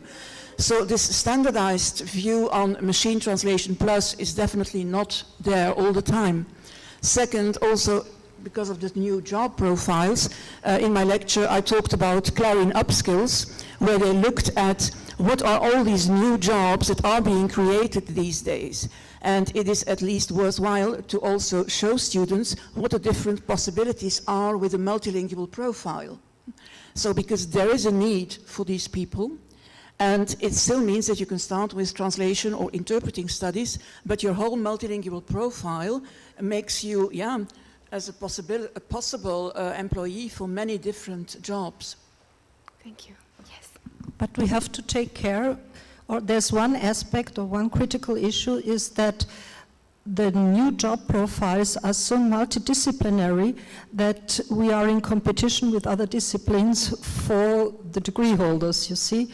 So we have really to be careful to keep what is in translation and what we acquire from translation, but still it's our domain or part of our domain in cooperation with the other disciplines. Because as soon as, for example, sorry to say so, but mere techies take over translation, for example, things go wrong. And the same is true if you're thinking of a plain language, for example, if it's only done in a monolingual way, this doesn't cover the whole spectrum of what we need for plain language, because this is also an aspect that should be included in transfers. You see, so there are many different side aspects or disciplines we gathered in translation that we really want to make clear, or need to make clear, that they are ours too, again, not only, you see. Thank you. Yes? It's an inspiring question. Yeah, that's a really important point. Takes me back to territoriality. Just a good example of that. We spent a lot of time talking about tech at this event, but in the management domain, I mean, you look at the jobs that are out there, and students here, I'm sure you do this, so many jobs are in localization management or process management or operations management, and one would think that you're competing against people who have an MBA degree. But, and this goes full circle back to human added value, if this is trained within translation studies programs, you have empathy. So you enter the field of work as a project manager, you understand what the translator is up against, the editor, the quality control team, everybody who's involved. So it's actually an added advantage, I would say, in that sense. And if there is room for curricular change, easier said than done, as you frequently mentioned, you have to free up space. One course, this is when I was at Kent State University, in the first semester we had a course called Career Paths in the Language Industry, just to give students an idea of everything that's out there. And that doesn't the instructor doesn't need to be an expert in all of these different domains. It's more of an exploratory course. And I've always advocated for a shadowing dimension, and you mentioned shadowing as part of your initiatives. Kind of like if you're studying education, where you actually get people out into the field, maybe in their first semester of studies, just to watch and observe and learn what people are doing, like student teachers do, you know, in the field of education. Actually before student teaching, when it's just field exploration. I'd like to see a lot more of that, because that also gives students an idea of what they can do, or it gives them an idea of, this field isn't for me, I want to do something else. I'm not going to invest the next 3 or 4 or 5 years in this field if it's not something I want to do. So. And that's exactly the approach we are taking now in the internship initiative within the EMT in cooperation with the LINT. We are in tight cooperation with the LINT. We are talking to each other, let's say, once a week on different levels, but we are really communicating. But what we want really to give the students the chance not to have only full-fledged internships at the end of the study courses where the decision has been made because the strand has been chosen and everything, but also observation, so we call them observation internship of 1 or 2 days, just to see how things work in reality and if the study course is the right one to them. And that's exactly what we really want to, I mean, it will be one, I would say, core documents, I don't know, but one of the documents of the EMT base, because we said we have really to explain what the broad concept of internships can be for, even a helping tool for decision making. Thank you. This brings us wonderfully to the next question. What new roles are emerging in language mediation as a result of AI? Who can prepare students and practicing language professionals for these roles? Formal training programs or self-directed learning? What do you think? Nikola?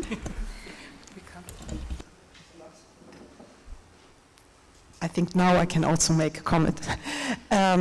Because for the new roles, I think you have heard many of these new profiles already being mentioned, like prompt engineering, data curator, data annotation, and things like that.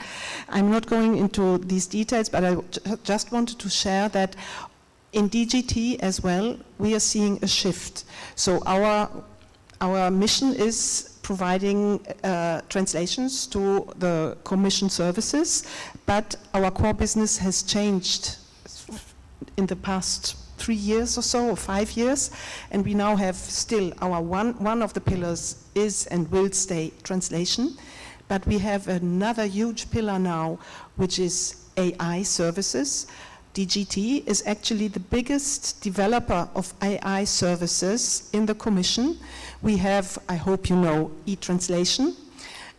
We have developed also based on this and based on all the large language models, so all the language input that translators in the Commission have produced over decades, we have also developed e-briefing, which is a wonderful tool for colleagues in the policy DGs to gather information and compile a briefing package on a certain policy question. We have e-summary, we have web text, accessible text, all this already developed by DGT and not by our IT department alone, but with our linguists, with our translators. And this confirms what Erik just said. It was like a natural further development of colleagues who had a liking for these technology aspects and for this communicating and experimenting with the machine, who are now the partners of the IT specialists to develop such tools. And their input is very useful because the IT persons do not have the linguistic backgrounds. And this is what makes this combination of both profiles is really used in DGT a lot and made us actually step out of the shadow, because in the commission, DG translation was always, okay, they do the translations, it's a necessary, it's a must, yeah. We cannot adopt legislation without translations, so we have to go and wait for the translations to be ready. But now, since we are providing this service, which is useful for them because people do not all speak the languages which when they get for instance, proposals from a member state or a complaint, and before they had to send it to DG Translation and wait for weeks before they got the translation sometimes. But now they send it to e-translation and they can already work on that request. And it simplifies and speeds up and makes the process more efficient. And then, of course, this comes with a price a bit, because our English colleagues have already seen a decrease in their translation demand, because they were the ones who translated from all the other languages into English, whereas all the other departments mainly translate from English into their mother tongues, and they have seen a decrease in the requests. But with their help, we have built up what we have now as a third pillar in DGT, which is an editing service. We are now much better prepared to edit texts which are written originally by non-native speakers in English in these policy DGs, who speak English like I do, funny English, and they try their best, but it's not perfect. And nowadays, it's so important that our message is clear. And even our Secretary General said, I personally support this initiative of having an editing service in DGT, because clear language and clear communication with the citizens is paramount. Also to avoid fake news and whatnot, fake information, to have really a clear information about what we in the Commission are doing. And so this is again thanks to language specialists, and this is what I just wanted to say, that we are not alone, and you are not witnessing these shifts alone. They may sound like challenges, but there are a lot of opportunities in it. So that's what I wanted to share as an experience from DGT. Thank you. Haidee and then Frieda. Sure. Yeah, I just wanted to say that that's something that I really admire, and I think the DGT is going exactly the right direction with that, in terms of two things: sort of developing tools within the organization where you have oversight over matters like the provenance of your data, that ethical issues are dealt with clearly. So it takes away, and this is also partly why I keep saying, well, it's important to make a distinction between what tools are we talking about, right? Because to me, using a translation tool or something like e-briefing that's been developed within that particular environment, it's a very different thing to using a tool like ChatGPT, which is open source and has all sorts of ethical issues in terms of its training data and confidentiality and all of those things behind it. So that's great, the development of these tools locally that openly or responsibly deal with these ethical issues, and that you take people along in that process, right? So that the people who have an aptitude or an interest in these particular developments, that they contribute to this. So that to me is an optimal sort of combination of these technological developments and the human skills as well. But I did have a question for you about the editing, right? So is editing not something that you think is going to be encroached upon by tech? So you just said that, well, now there's more of a focus on human editing. And look, I have a long career working as an editor in book publishing, so I have an interest in the complexities of editing. So I'm curious whether you see this as something that's that's likely to be taken over by by tools, technological tools, in the way that translation has been? I think it will be a bit like in translation. It can be useful, but it will not take over completely. And actually, I think among the AI tools that we have, there is also something for helping editing and improving texts in a certain language, but still we have a big group of editors who do this manually, if I may say, because we are talking about politically sensitive texts, where really each nuance counts, and I think the machines aren't there yet, I don't know, but at least we do it in parallel, yes. Just for your question for editing, I think much depends on the text typology, because there could be some texts where editing may be automized and others where it's impossible. And without becoming political, all these tools from the Commission are fantastic, but they are not covered. No, I use it and I make my students aware of them, so they should know about. I don't say they know about, but they should know about. But they don't cover some languages that have a very high impact on the language and the ChatGPT market, like Chinese or Russian, you see. And that's one of the weak points of this very valuable and reliable system, because all the inputs we get from other languages are sometimes, not so reliable. Anybody else for question 4? Noémi? I think it's already on. Let's try it. No. Is it on? Keep. Okay. Thank you. So just to add one thing from the industry perspective, thank you for your comments. I just want to confirm that I also see that there are a lot of opportunities. The technology and the client needs are changing rapidly, so sometimes it's hard to label that. Is it translation? Is it editing? Is it post-editing? Or any other creative work? Or you also mentioned that it also brings teams and different fields together. So if you hold a translation degree, you can support the IT department with your linguistic knowledge, because you can evaluate or give a consultation based on the linguistic output. So I think it may sound strange sometimes or scary, and it's changing rapidly, but there are there is a lot of opportunity still, I think, as a translator or someone who is a language expert. Sometimes it's hard to find the most accurate name, but I agree that we are not alone in this, and if we keep an open mind, I think we can keep up with it and utilize it for good. I just remembered that there was a second part to the question about how to train or how to...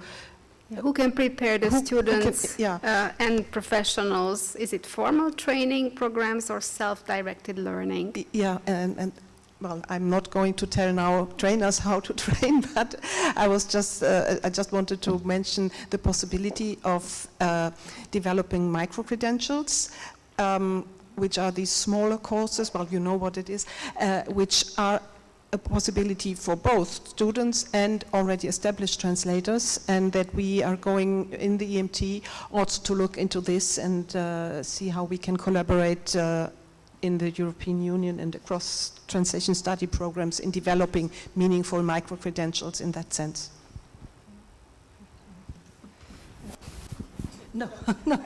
No, I was thinking about micro-credentials. I mean, I don't know how much they're implemented all over Europe, but for example, we in Austria, we have a bit of problem in implementing micro-credentials, because the minimum amount should be 3 credits, and then it's not micro-credentials anymore to me.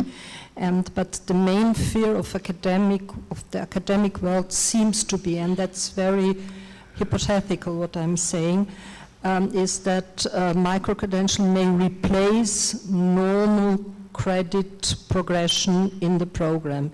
which is not true, but this is exactly this dichotomy between, let's say, academic thinking and pragmatic employability thinking, and this needs to be overcome. And we all know that, yeah, students need to earn their lives afterwards.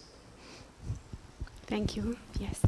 Yeah, sorry, there is a lot to say about this, but because we were talking here about both students and practicing translators, for the practicing translators, we had a solution at our campus that we had summer schools, very intensive week programs, where they really got training into the new software tools and into new appliances.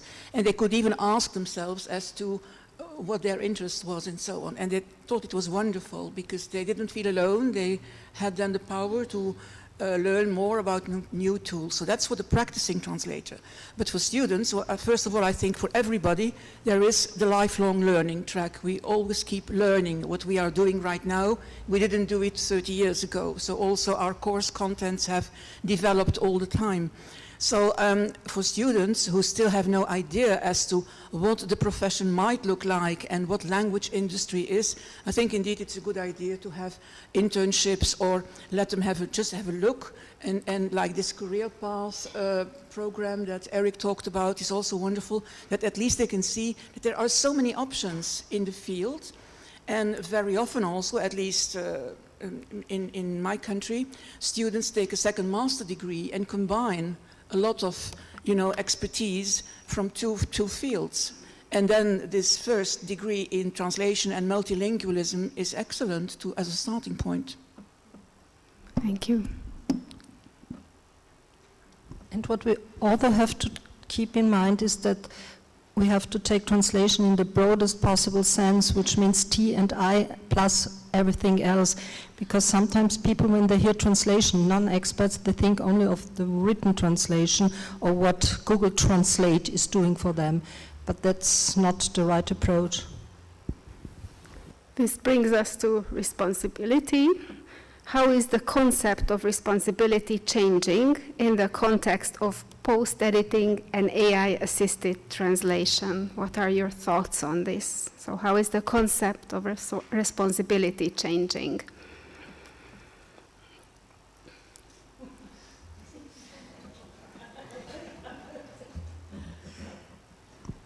I mean, as long as we are talking about the human in the loop, responsibility is relatively reduced. As soon as we are talking about, let's say, the human at the steering wheel, at the cockpit, or as decision maker, the responsibility is 100% human. And I think it makes a difference how we define the position of the human in the whole process.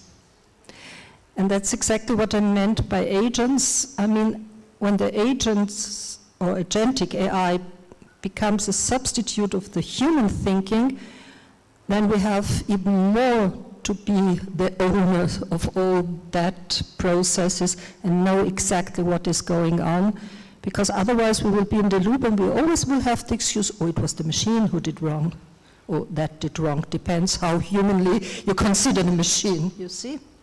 And that's exactly the point. The responsibility starts even with the concept definition of the human position in the whole process, in the loop.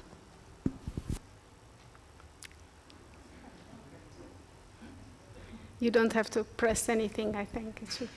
I fully agree that at the end of the day, if humans are working in the loop or whatever you want to say, they are held accountable for it. If that's the case, they should receive fair compensation for that accountability.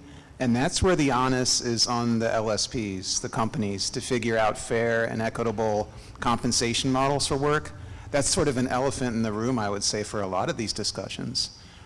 Because a lot of us aren't on that side of the fence where we're responsible for making decisions involving compensation, especially if you have an outsourcing model that's pervasive and you can find somebody to do the work at a low rate where the quality is actually quite good.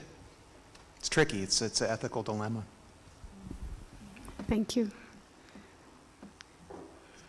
Then moving on. Okay. Yeah, I think this is a really hard question. I mean, and we just had 2 answers, but I think it's a question that goes really deep, because it's this question of agency. So what is agency even? Because to me, agency and responsibility go together, as does ethics, and included in that is also the ethics of fairness in terms of payment. And I think that this is really the conversation that we should be having. Not only these conversations about, you know, the practical side of things, the applied side of things, these are important, but I think we also should be having these deeper conversations about what does it mean when we, outsource is not the right word, but when we displace something which is so human, like language, to an entity that we don't even most of the time understand. No, we don't understand how it's doing what it's doing, right? So what does that mean for how we think about ourselves as translators or as workers or as humans in that case? And it sort of very quickly becomes a conversation about values. So what do we value in communication and in work and in all of these things that we're talking about? So I don't have any answers about this, except that I think that it's a really big question, and it seems to me it's a big question. It's a real elephant in the room question, as far as I'm concerned.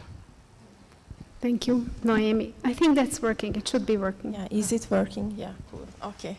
So yeah, from the agency part, I think it's an elephant in the room because it changes so rapidly, and you know, sometimes the task is not scalable like human translation. So sometimes it's also hard for us, you know, to how to scale it in a word rate or an hourly rate or in a whole project rate, and also who holds the responsibility. I think the user holds. But if there is more stakeholders like a client, or maybe it's another agency working for an end client, I represent an agency because I outsource the work for language experts. So it's a very complex topic, and it's really hard sometimes to give an exact answer because everything is so fast and changing. That I think it's really good that it came up in the discussion, and it should be discussed. We have a lot of professional societies, I think, that deal with the topic like fairness and responsibility and compensation, but it's you know, it's also business, so we have to sell it for the clients, and it's really hard to answer.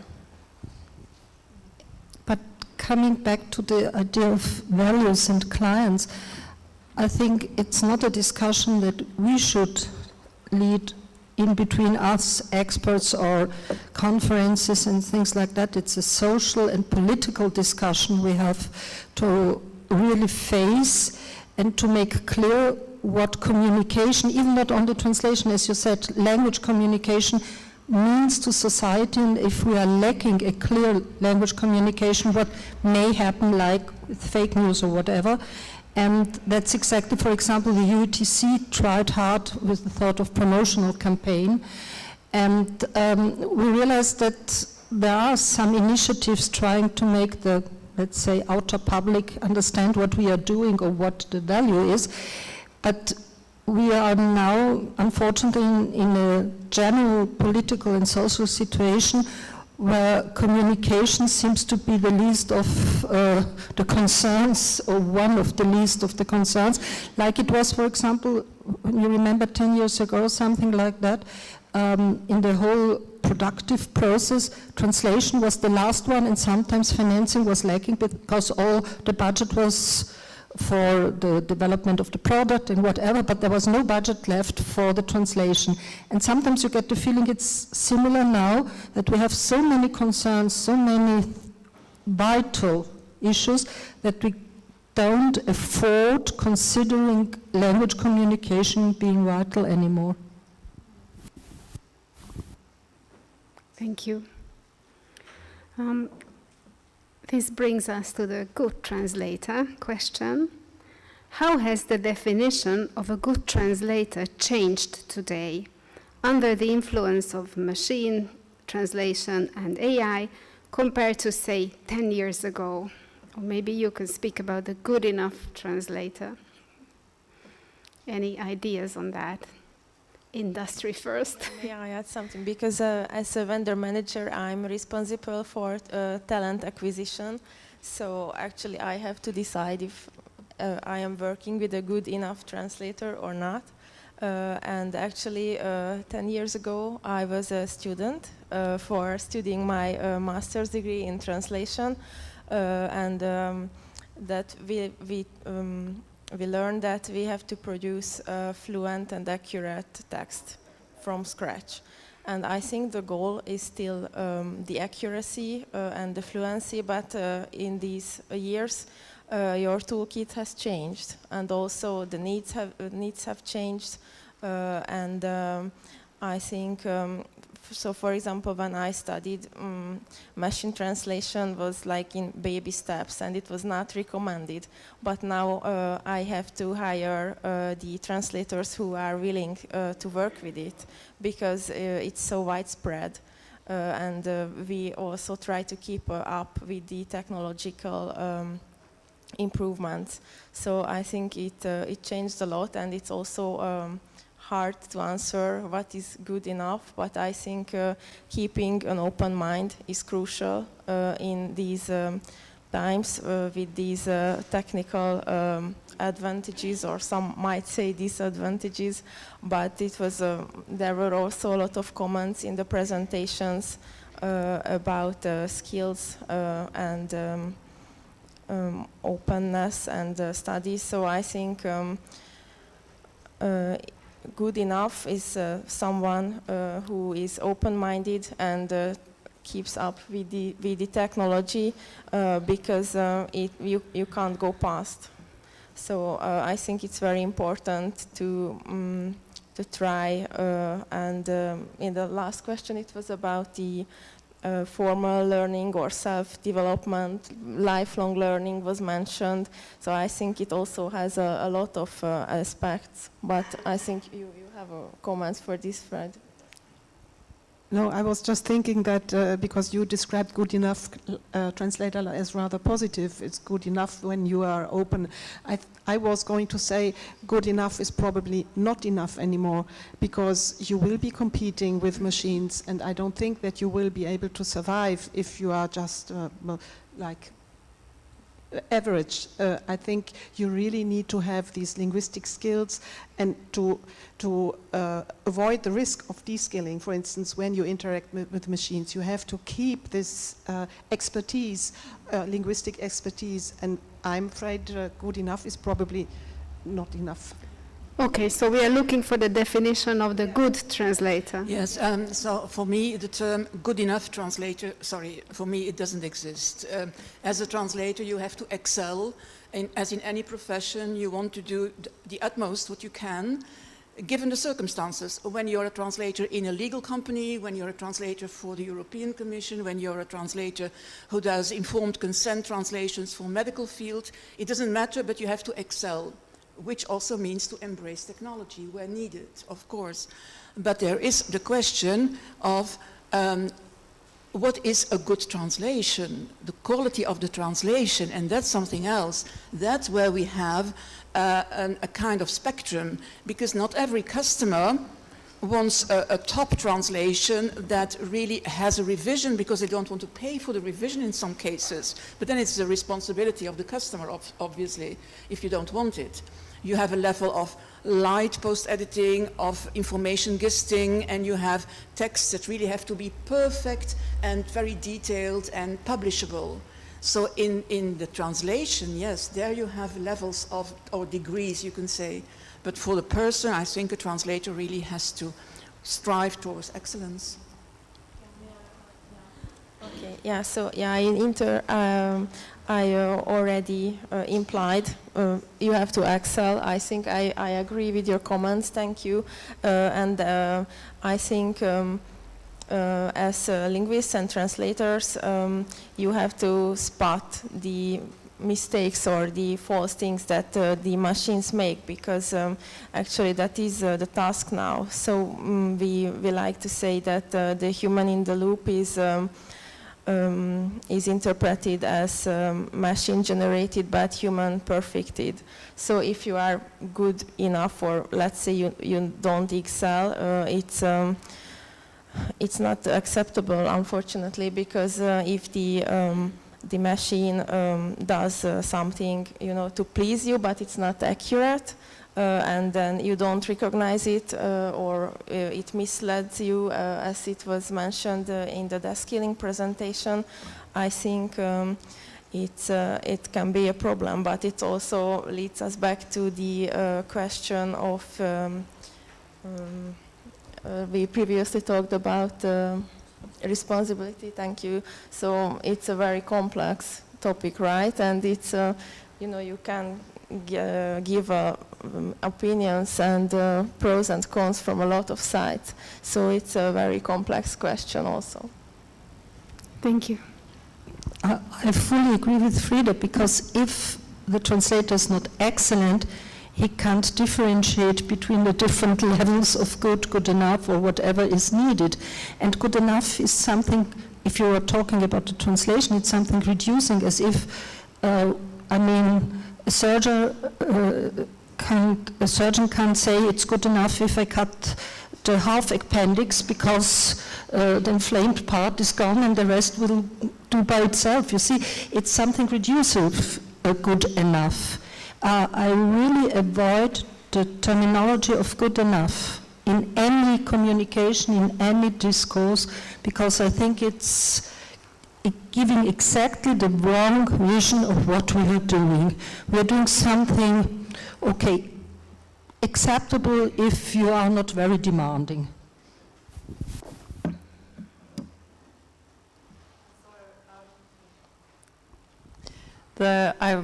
This idea of good enough, so I take that point. I think excellence by definition is in there, but what I find really fascinating about this is the concept of good, right? So what is good? Because it's deeply values driven again. So I keep coming back to this idea of value. So what are the values under the surface? And you mentioned accuracy, fluency. You mentioned the ability to discern different levels of quality. That's discernment, right? So there are all sorts of things that we link to translation, and I think traditionally those qualities were linked to the relationship between the translator and the text, right? So they would have things to do with the text and things to do with the professional conduct of the translator, so the way in which you relate to people around you. But I think what is happening is that the idea of being a good translator is also kind of coming into this, let's say, more moral and ethics sort of territory, where you think, if I'm a good translator, I'm also thinking I am thinking about the environmental impacts of my use of translation tools. So that, for me, becomes part of my identity of what it means to be a good translator. And I think responsibility comes back in that, but it gets bigger and bigger, right? The range of what one is good at or in seems to be expanding in this age of technology. So I think it comes back to this idea of ethics, that it becomes more and more diffuse. It used to be quite easy to demarcate what it meant to be an ethical translator. It becomes a lot harder now. And I think this is the scary aspect for young people, because they realize that the bubble becomes bigger and bigger and bigger, and we trainers realize that 1 or 2 year training, 2 years of training within the master, depending on the program structure, are not enough. As we said, we have to give up things just for focus on other things. So I think it's scary for the whole society at present, and not only for translation. I was wondering in this context also responsibility of the language service providers working with young professionals. Will they still give them this opportunity to develop? Do they really expect from the beginning excellence, or is there like a margin? I was just wondering if... We had a program for graduate translators where we showed like our expectations and helped them use CAT tools and also this kind of stuff. But I think the answer to your question is that we not always can due to the, we have deadlines, you know, or we have to meet criteria. So there, as you mentioned, there are like post-editing or post-editing with revisions, so there are more different tasks that we can involve translators who don't have 20 years of experience. But as it is very rapid to change, and the technology and the client side, you know, the expectations, I think it's harder than it used to be. Because when we had translation and revision, then they got a feedback from the reviewer. But now it's usually the machine translation post-editing, and sometimes they don't request a second review. So it's hard to give them a feedback. So prior to these technological developments, I think it was easier to involve them. And we had a yearly program, but now it's very hard, honestly. Yeah. Okay, thank you very much. I would like to leave some room for questions from the audience. So if you have any questions, then please put up your hand and we'll take one of the microphones to you. So if you can relate to any of these topics, or if there's a follow-up question you'd like to ask.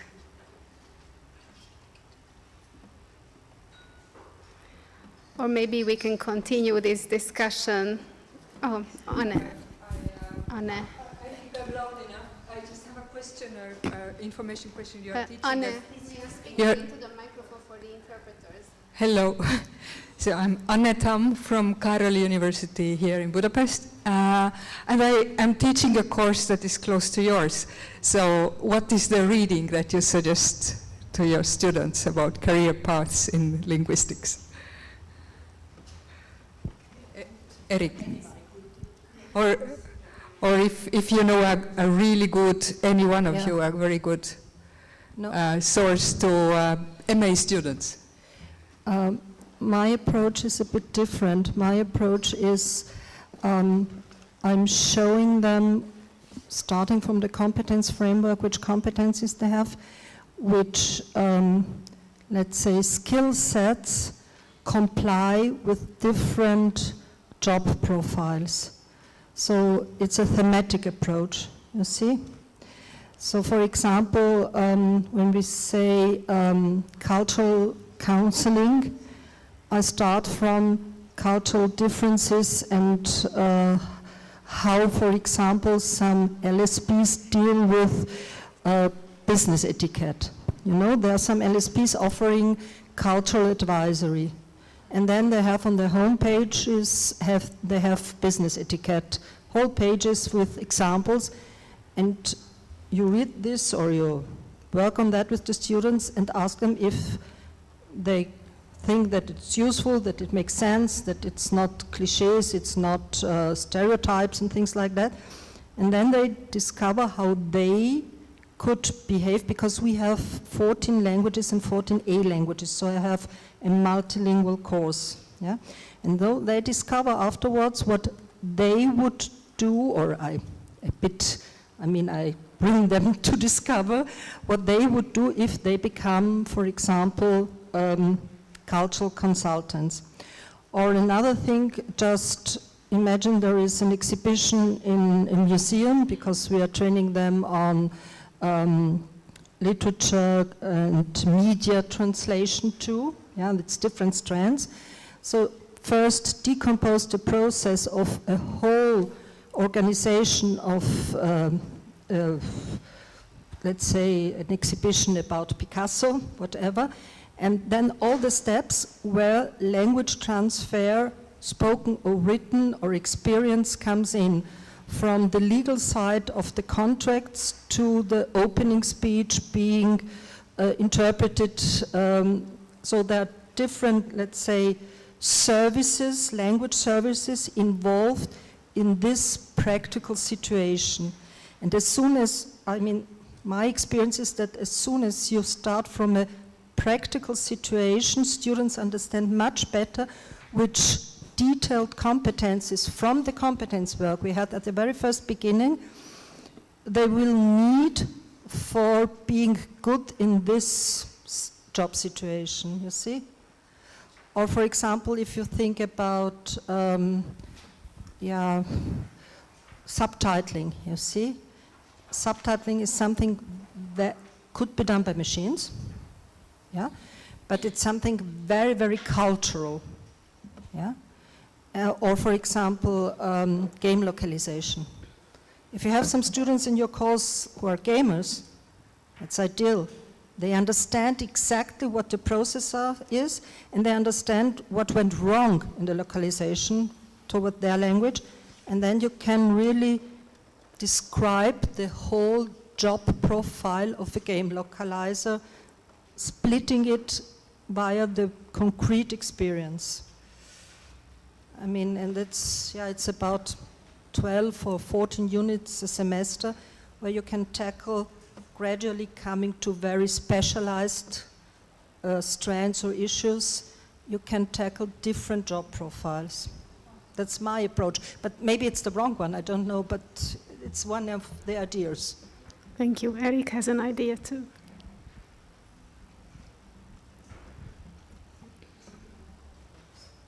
Does it work? Can you? Yeah. I don't know. There is academic literature on language industry studies, but forget the literature. Guest speakers tends to be convincing. I was impressed by the ELTE event yesterday where you actually had alumni talking to current students. Defer to the expertise of the people who are working on the ground. They know best in terms of what it takes to get your foot in the door. I learned so much from Gisela's presentation on AI dubbing. If I'm teaching a course on career paths in the language industry, I would feel like an imposter if I tried to pretend that I know as much as she knows about this topic. So leverage your networks. Give up the teaching aspect and defer to experts in the domain. And students, I think, buy into that. Yeah, so guest speakers. Easier said than done. I always have 2 guest lectures by practitioners every semester. Thank you. Okay.